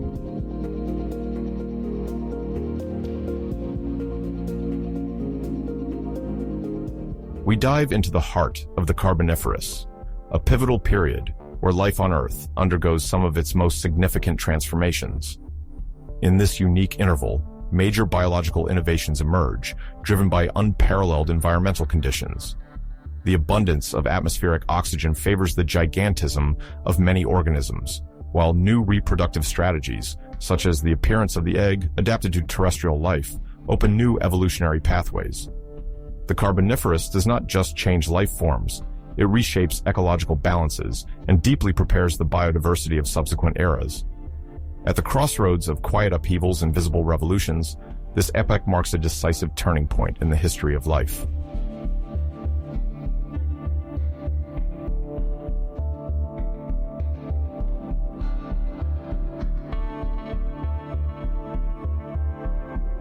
The biological innovations of the Carboniferous are marked by the correlation between high oxygen levels and the appearance of giant creatures. Geochemical and paleontological research suggests that the gradual oxygen enrichment allowed certain arthropods and amphibians to grow exceptionally. This theory is based on the concept of the fire window, wherein beyond 30% oxygen, fires become more frequent and devastating.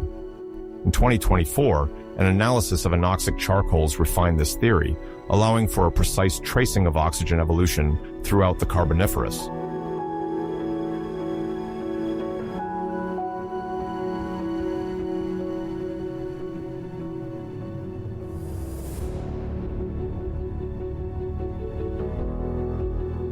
Photosynthesis is the main source of Earth's oxygen, transforming carbon dioxide and water into oxygen and carbohydrates.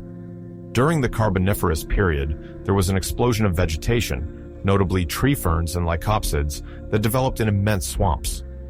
Much of this biomass turned into coal, and the burial of organic carbon reduced the amount of carbon dioxide in the atmosphere, maintaining a high oxygen level.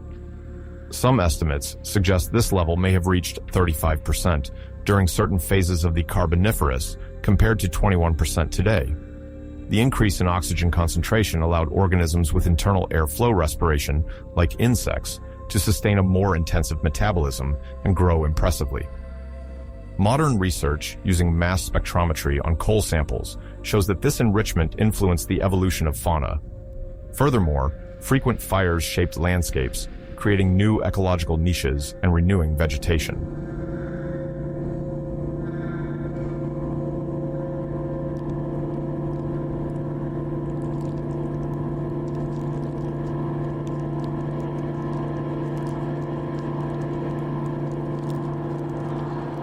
Beyond gigantism linked to the rise in oxygen, the Carboniferous is characterized by a major advancement, the structured evolution of skeletons in basal synapsids. These animals have a single opening behind the orbit, called a temporal fenestra, indicating a muscular and skeletal reorganization that improved jaw strength. Archaeothyres, a vertebrate from the late Carboniferous, embodies this evolutionary transition, heralding the therapsids and, later, mammals.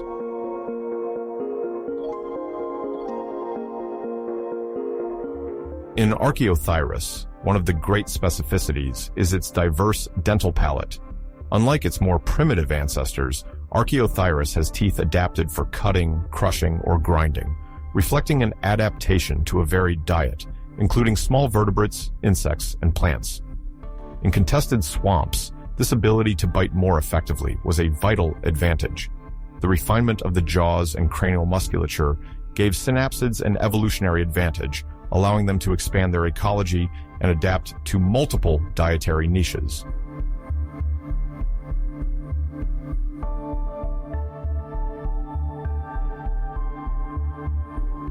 One of the major advancements of the Carboniferous is the appearance of amniotic eggs. Until then, terrestrial or semi-aquatic vertebrates had to lay eggs in a wet environment, as their eggs dried out quickly out of the water. The amniotic egg, with internal membranes like the amnion, chorion, and allantois, creates an autonomous environment adapted to terrestrial life.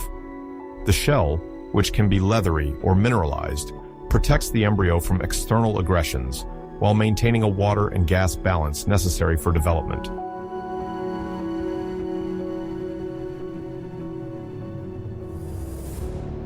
Thanks to its robust and breathable shell, the embryo has a nutrient reserve called the yolk and a waste disposal system called the allantois.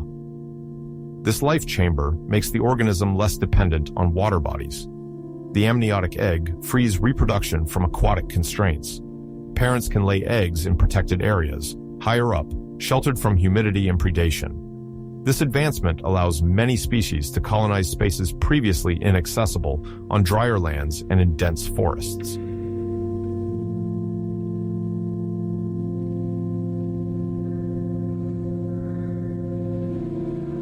Recent discoveries reveal that some animals use the hollow trunks of lycopsids as nesting places. These large plants, similar to trunks covered with scales, could reach several tens of meters. When the lycopsids died off, their stem hollowed out due to decomposition, creating protected cavities. These microenvironments offered a refuge to lay amniotic eggs safe from predators and temperature variations. In swampy forests, where competition was intense, this plant nursery allowed young ones to develop in a humid but stable environment without risk of flooding or desiccation.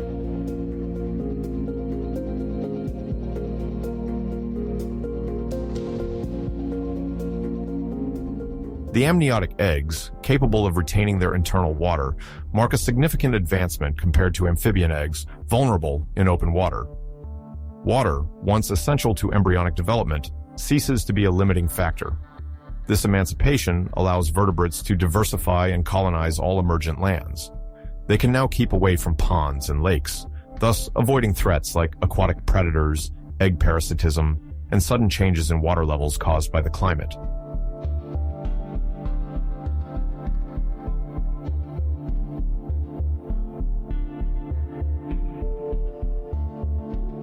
At the end of the Carboniferous, a great diversity of life forms emerges, with anatomical and reproductive innovations. Locomotion transforms, limbs become more muscular, and several lineages venture into various terrestrial habitats, far from the marshes. The abundance of oxygen supports a more demanding metabolism and allows organisms to adapt even to dry soils. This combination of oxygen, reinforced skeletons, and eggs, protected against desiccation, creates an ecological mosaic where each species finds its place according to its survival strategies.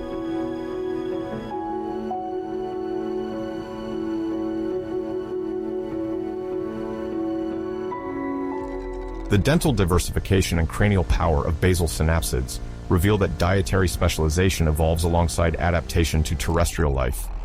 Predators become more efficient, while prey develop new defenses or colonize areas inaccessible to early vertebrates. This competition generates an adaptive radiation, that is, diversification in multiple directions, which stimulates new morphological and behavioral innovations, thereby enhancing the evolutionary dynamics.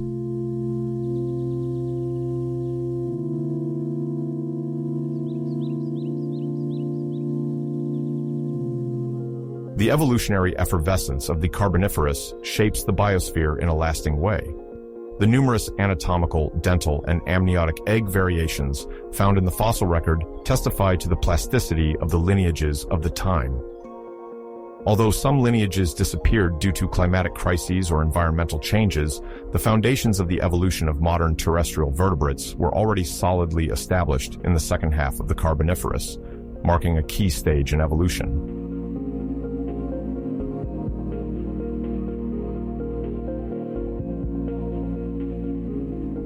Fires, fueled by the high oxygen content, periodically reshaped the forests of the Carboniferous. These fires favored the regeneration of opportunistic plants, created corridors for wildlife, and formed new ecological niches. Colonizing organisms with their agile locomotion capabilities could link surviving forest islets and establish populations there. This ongoing recomposition of the landscape, facilitated by an active fire window, increased habitat diversity and facilitated the dispersion of vertebrate lineages, including early reptiles.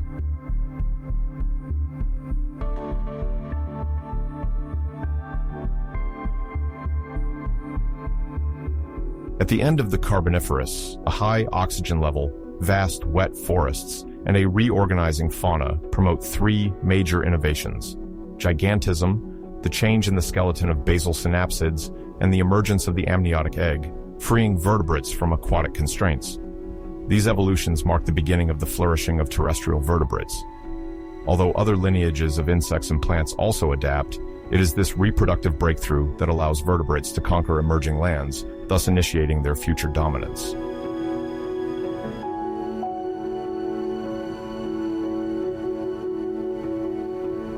The innovations of the Carboniferous had a profound impact on future generations. Gigantism posed new questions about the respiratory physiology of extinct lineages. Synapsids initiate an evolution towards traits characteristic of mammals. The appearance of amniotic eggs allows vertebrates to break free from open water. This reproductive advance gives the descendants of Carboniferous creatures the opportunity to explore emerging lands, escape aquatic constraints, and colonize new microhabitats, promoting their expansion.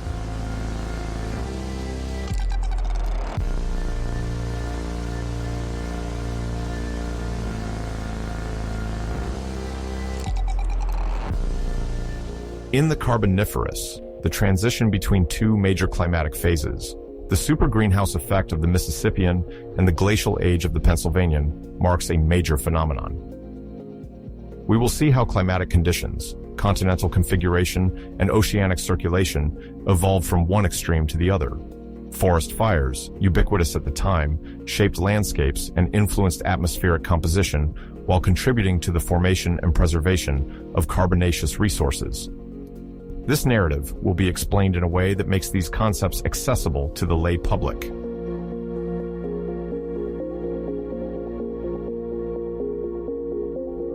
The Carboniferous is divided into two subperiods, the Mississippian and the Pennsylvanian. These periods are sometimes referred to as the Lower Carboniferous and the Upper Carboniferous. The transition between these two subperiods was marked by profound environmental changes, affecting the climatic and geological conditions of the planet, and playing a key role in the evolution of the ecosystems of the time. The Mississippian is known as a period of super-greenhouse effect. The super-greenhouse effect refers to an intensification of the greenhouse effect, with particularly high concentrations of carbon dioxide and methane, leading to global temperatures warmer than those of our modern era.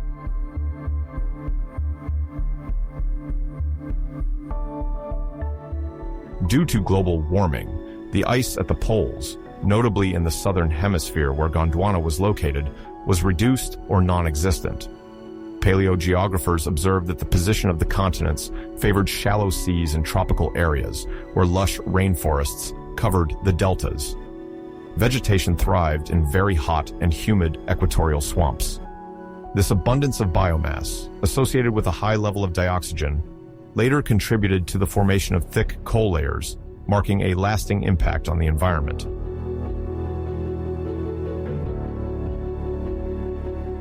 At the beginning of the Pennsylvanian, the Earth entered an icehouse phase, marked by the presence of large polar ice caps, especially in the southern hemisphere on Gondwana.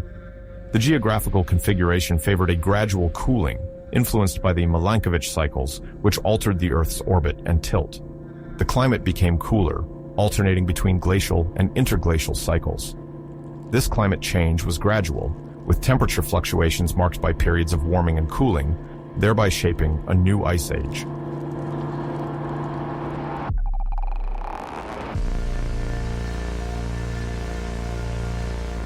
The phenomenon of cyclothemic cycles reflects a repetitive movement dictated by the expansion and melting of the ice caps in the southern hemisphere.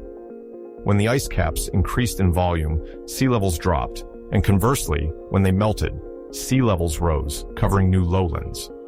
These climatic and eustatic variations left traces in the sedimentary layers of the Pennsylvanian.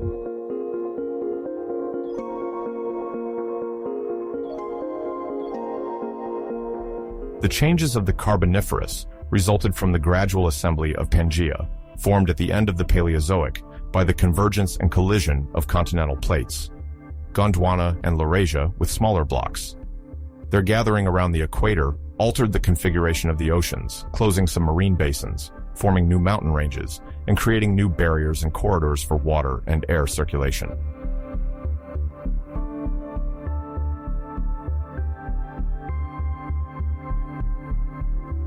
Two major orogenies of the Carboniferous are the Alleghanian, forming the Appalachian Mountains after the collision between Laurasia and Gondwana, and the Ouachita, affecting the southeastern United States. These tectonic processes reshaped the reliefs, disrupting ocean circulation. The distribution of lands, their altitude, and their connection to marine basins influence warm and cold currents, modifying energy and moisture transfers, creating glaciers in the south, or leading to a drier climate in some intermediate latitude areas.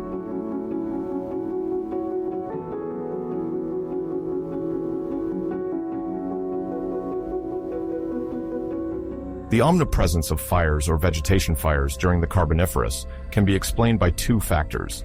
First, the immense forests rich in organic matter where giant plants offered ideal fuel. Second, the atmosphere, rich in oxygen, favored combustion. At certain times, the high oxygen level intensified the propagation of flames and allowed fires to ignite and sustain more easily than today.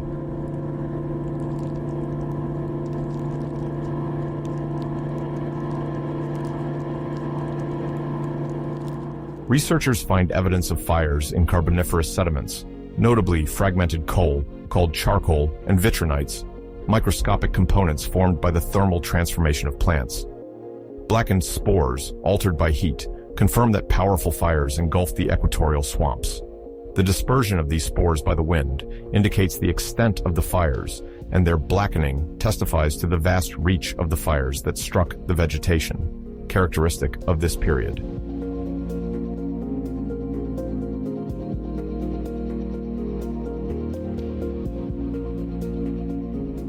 Although fires release significant amounts of carbon dioxide, they also played a role in carbon sequestration.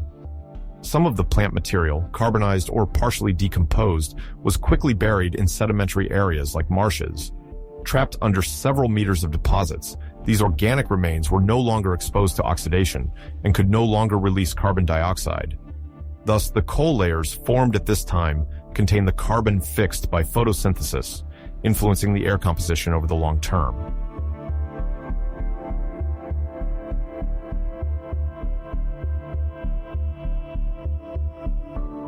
On one side, markers of a tropical and humid world, reefs, marine carbonates, and tropical forests, are supported by a strong greenhouse effect. On the other hand, gradual cooling is visible in sedimentary and isotopic evidence. Oxygen isotopes, trapped in fossils, allow the reconstruction of temperature variations and ice volume. During the transition to the Pennsylvanian, the increase in heavy isotopes indicates the growth of the southern ice caps.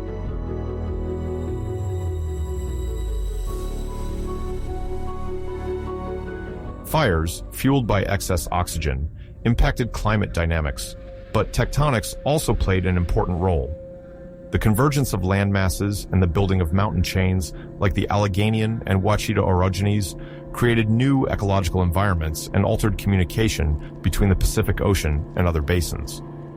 The closure of certain marine regions reduced the space for warm surface oceans, making heat transfers more complex, which contributed to colder conditions in the southern hemisphere and glacier formation.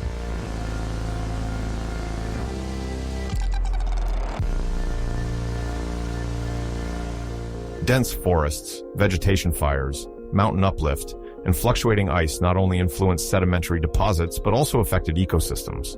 Carboniferous species had to adapt to variable environments, changing forests, periodically flooded swamps, dry habitats that were then briefly inundated. These upheavals favored the emergence of new life forms and the extinction of others, shaping future biodiversity. Climate tectonic dynamics thus played a key role in biological diversification, driving necessary adaptations for survival.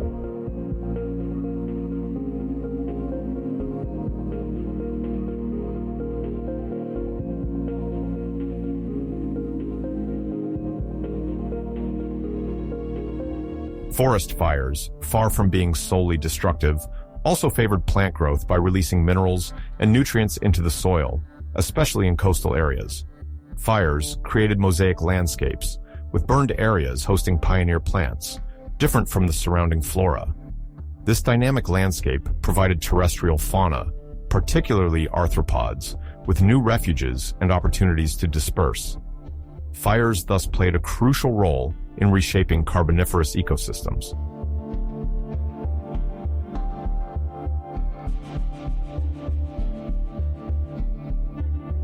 Fires, giant forests, and glaciation cycles were influenced by variations in atmospheric carbon dioxide.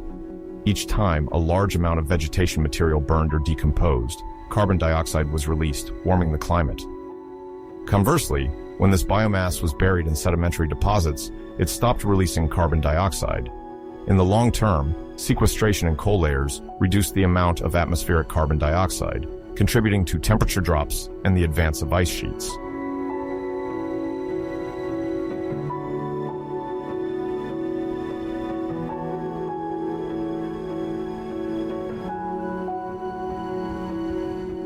The Carboniferous was a key period in the evolution of the planet.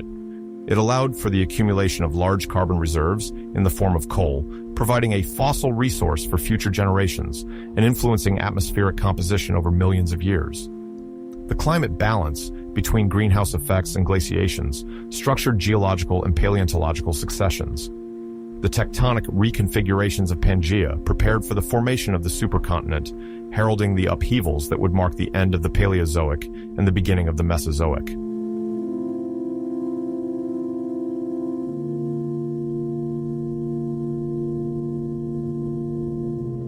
The internal history of the planet between the Mississippian and the Pennsylvanian is read through several clues: a warm climate followed by cooling, the effect of orogenies, and fires in rich equatorial forests.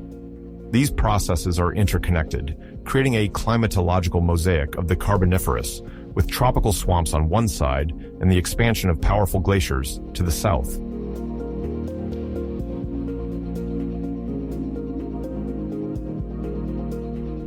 The dynamics of the Carboniferous represent a key chapter in Earth's history. After the warm phase of the Mississippian, the Pennsylvanian experienced recurrent cooling, marked by the formation of southern ice caps. Orogeny and Pangaea movements altered marine and atmospheric currents. Forest fires, amplified by a high oxygen level, injected and captured carbon, contributing to coal deposits. Geologically, these processes left spectacular traces, such as cyclothems, alternating coal and marine strata. Fires and fossilized carbon occurred over millions of years. They were not punctual, but part of a permanent landscape feature, repeated over generations of forests. This persistence allowed for the formation of large amounts of coal, a distinctive element of the Carboniferous. Without these large-scale fires, carbon dynamics and atmospheric composition would likely have evolved differently, potentially having significant consequences on the evolution of terrestrial life.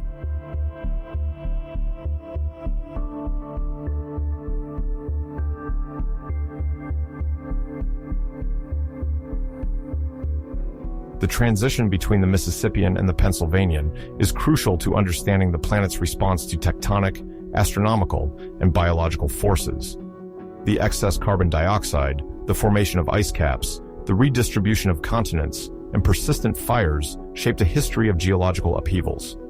This process shows how a super greenhouse effect can give way to an icehouse. Understanding this ancient mechanics helps address contemporary climate challenges, although today's anthropogenic processes differ from past dynamics.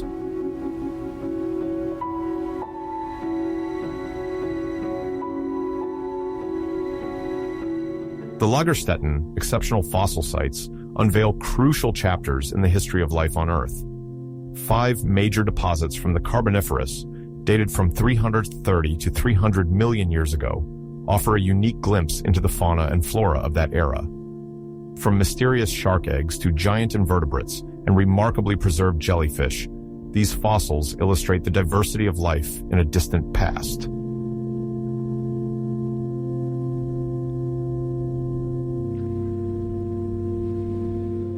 The Chemnitz-Borna site in Germany, dating back 330 million years, was in an environment dominated by marshes and primitive forests, conducive to a wide diversity of life forms. The subsoil, rich in organic matter, facilitated the fossilization of numerous remains. Among the major discoveries are the fossilized eggs of Phaeolia, a genus of prehistoric sharks related to the coelacanths. These remarkably preserved eggs provide crucial clues about the reproductive strategies of these cartilaginous fishes.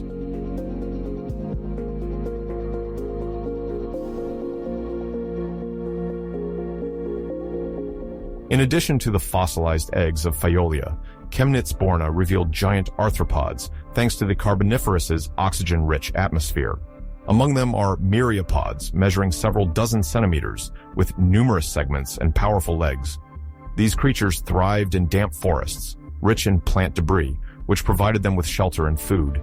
The particular geological conditions, such as occasional volcanic activity, protected the biological remains from decomposition. Layers of volcanic ash froze the ecosystem, offering researchers striking snapshots of life from that time.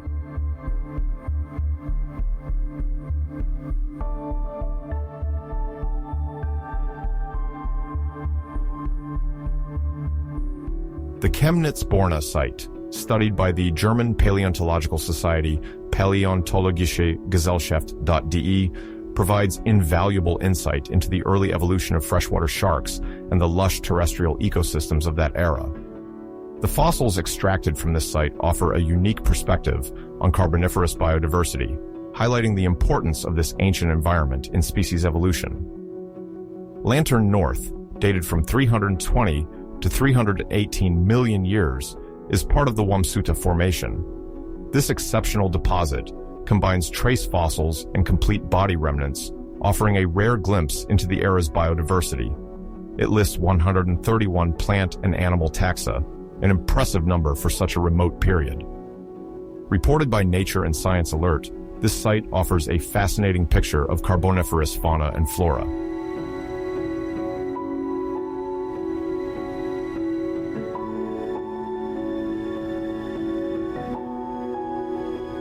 The coastal plains and marshy areas of that time were subject to fluctuations in water levels. The varied sedimentary deposits, shales, clays, and conglomerates, attest to these oscillations, while plant fossils, such as large lycopsid trees, illustrate the vitality of Carboniferous flora.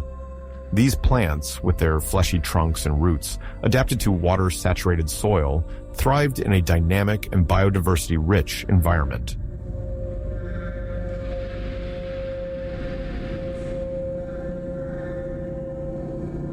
The site harbors diverse fauna, including aquatic invertebrates such as mollusks and arthropods, as well as cartilaginous and bony fish, capable of withstanding slight salinity, evidence of habitat diversity. Primitive insects and tetrapods reflect the intermittent presence of land masses. This diversity is explained by the coexistence of swampy and terrestrial habitats, offering opportunities for hunting, reproduction, and refuge for many species.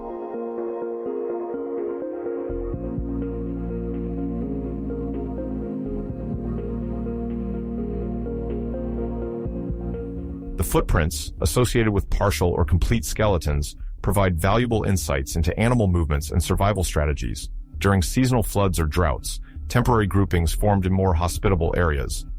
Research at Lantern North reveals the complexity of life in the Carboniferous and paves the way for future explorations to uncover new secrets buried in these ancient sediments.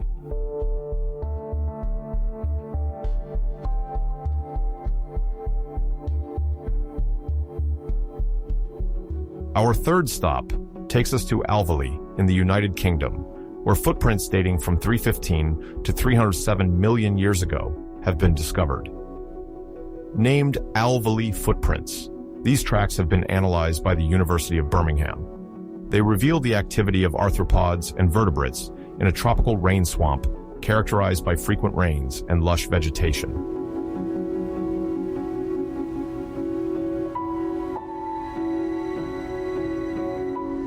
The sedimentary layers of alveoli alternate between sandstone and shales, originating from alluvial deposits subject to periodic flooding. The arthropod marks reveal multi-legged creatures capable of moving on soft substrates. Some indicate well-developed exoskeletons and close-to-the-ground movement, while others, thinner, are attributed to proto-amphibians or primitive tetrapods exploring these wetlands.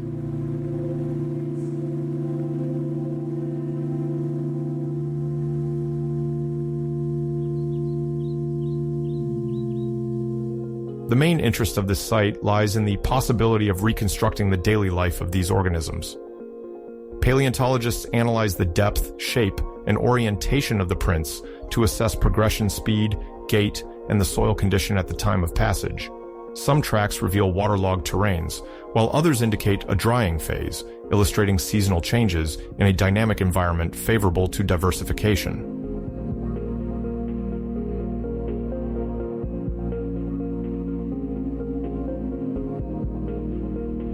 Thanks to collaboration between geologists and biologists, alveoli footprints sheds light on the adaptation mechanisms of Carboniferous species. The fossil tracks reveal aspects of life, reproduction, and predation, offering a valuable insight into this distant past. The University of Birmingham continues its research and regularly publishes its findings, thus opening new perspectives on Carboniferous fauna and its interactions. This site illustrates the richness of swampy habitats and the diversity of species that developed there.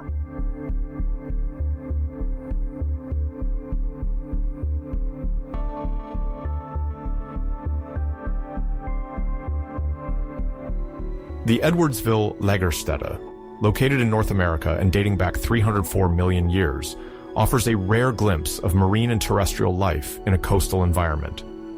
This site is distinguished by the exceptional preservation of fossilized jellyfish trapped in sedimentary layers mixed with silicified driftwood.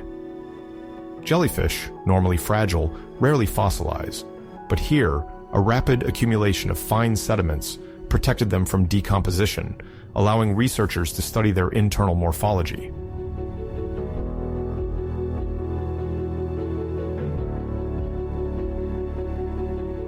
The site features silicified driftwood, originating from trunks of lycopsids and other primitive conifers, testifying to the extent of coastal forests. Mineralized water favored the petrification of wood, allowing these remains to traverse millions of years in an exceptionally intact state. The jellyfish, trapped among these debris, left remarkable and rare fossils, offering researchers a fascinating glimpse of marine and terrestrial life of the Carboniferous.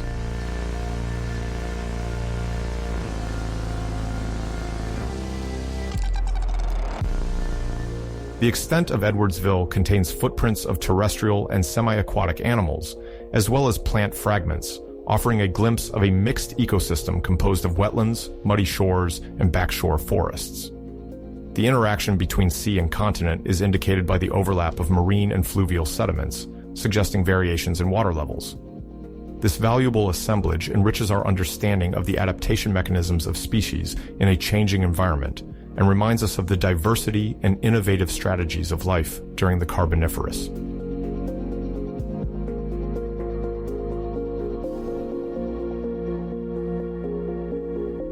The Mazon Creek site in Illinois, dated 300 million years ago, is one of the most famous Lagerstätten of the Carboniferous. Formed in sediments rich in iron nodules called concretions, it has allowed the exceptional preservation of soft tissues, rarely visible in the fossil record. Tully monstrum, nicknamed Tully Monster, is one of the emblematic specimens of this site. This animal, with an elongated body, has two eyes on a transverse bar and a mouth equipped with primitive teeth, offering a fascinating glimpse of the fauna of that era.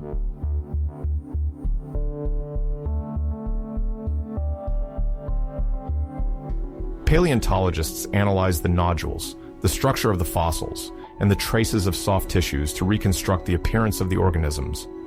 The site is famous for the variety and beauty of the fossils, particularly thanks to its concretions that open easily.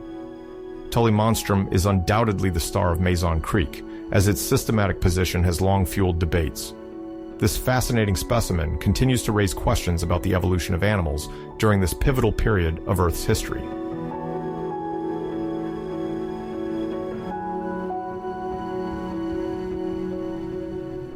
The Carboniferous period fascinates researchers for its paleontological treasures. Between 2024 and 2025, teams from around the world conducted expeditions and analyses at various sites, enriching our knowledge of the flora and fauna from over 300 million years ago. Here, we will explore these significant discoveries, their scientific importance, and their potential impact, in order to deepen our understanding of the history of life on Earth and better grasp the evolution of species during this fundamental period.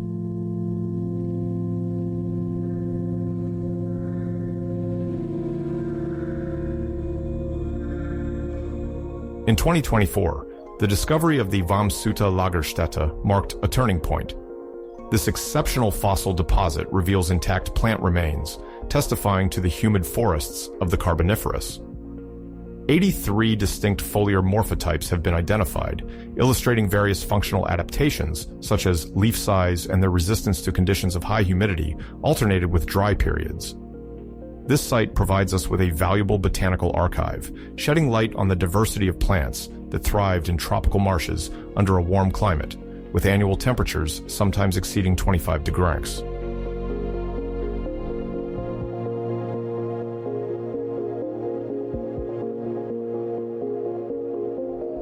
The data published in Nature Communications in 2024 allowed comparisons of this site with other contemporary deposits. By studying stratigraphic sections, paleobotanists identified foliar debris accumulated in stagnant basins, covered with fine sediments, ensuring the preservation of plant tissues. The foliar morphotypes show a flora adapted to a humid environment with periods of seasonal flooding. In addition to tree ferns, giant lycophytes and massive horsetails dominated these swamps, contributing to the formation of future Carboniferous coal layers.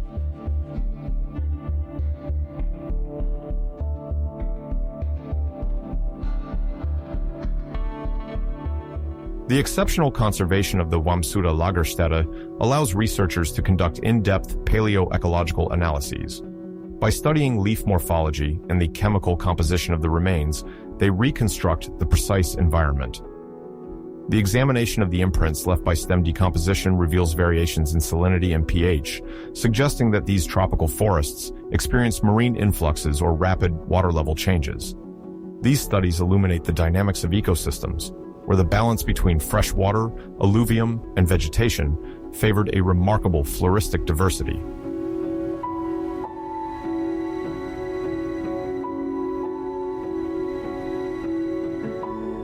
In 2024, the charcoal analytics of Royal Holloway revealed crucial information about prehistoric fires. Researchers studied fossil coals, residues of burnt vegetation, and discovered that the oxygenation rate exceeded 30%, allowing gigantic fires in dense forests. Periods of drought ignited forest marshes, leaving charred layers and sediments. This research highlights the importance of fire in the carbon cycle and the ecological dynamics of the Carboniferous, where fires played a central role in the evolution of ecosystems.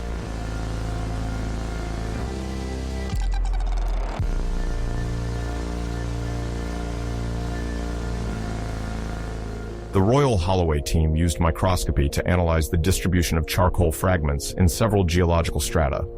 Some coal-rich horizons suggest large-scale fires over short periods.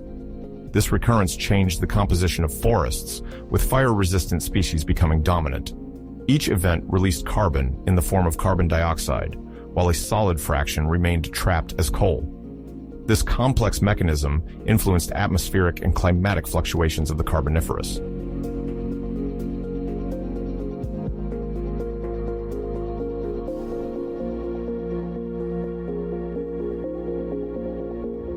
In 2024, the discovery of the Obruchevodid clavusodens mcginnesi provided fascinating insights into the Carboniferous. This shark, described on Breaking Science News, has petal-shaped teeth, ideal for crushing hard shells. This specialization demonstrates the diversity of ecological niches occupied by sharks, particularly in freshwater. The remains found prove that Clavusodens mcginnesi primarily fed on shelled animals, illustrating a unique dietary adaptation and specialization in a diverse aquatic environment.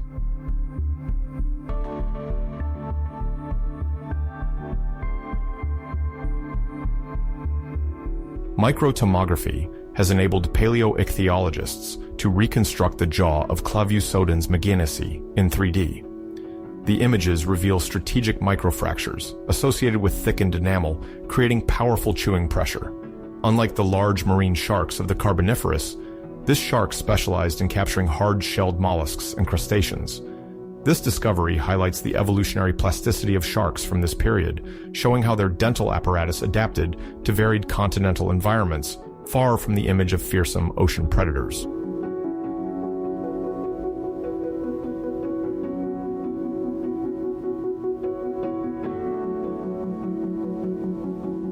In 2025, the discovery of the egg capsule of Phaeolia sterciliana caused a sensation, being crowned Fossil of the Year by the German Paleontological Society. This freshwater shark, already intriguing for its anatomical peculiarities, sees its reproductive modalities confirmed by this capsule, dated to about 330 million years ago. Its envelope protects the embryo in unstable environments, offering an advantage to young sharks upon hatching. This discovery provides further evidence of advanced embryonic adaptations in these xenacants.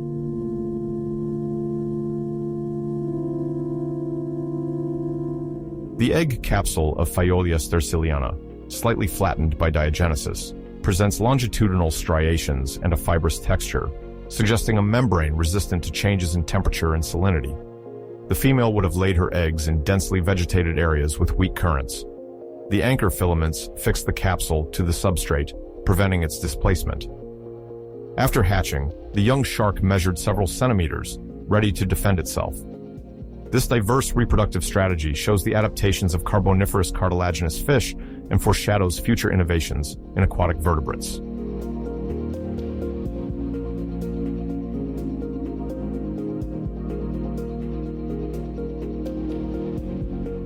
The capsule of Phaeolia sterciliana, Fossil of the Year, fills a significant gap by confirming that xenacants laid eggs in fresh waters, sheltered from large marine predators. Discussions on their reproduction oscillated between viviparity and unprotected eggs. This discovery confirms an advanced stage of oviparity, providing direct evidence of the complex evolutionary strategies of cartilaginous fish at the dawn of shark diversification. This fossil thus offers a major insight into the reproductive practices of ancient sharks.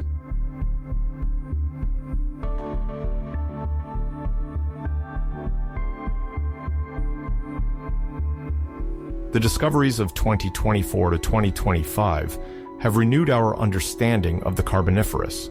They confirm that there are still many buried treasures capable of transforming our understanding of Earth's history. The Wamsuta Lagerstätte has revealed exceptional flora, and analyses of fossil coals have highlighted the impact of natural fires on ecosystem evolution. These advances demonstrate that life in the Carboniferous was far more complex than the image of simple ferns and amphibians. Recent research has demonstrated the vitality of paleontology and refined our view of the Carboniferous. The dialogue between researchers and enthusiasts fuels this quest for knowledge.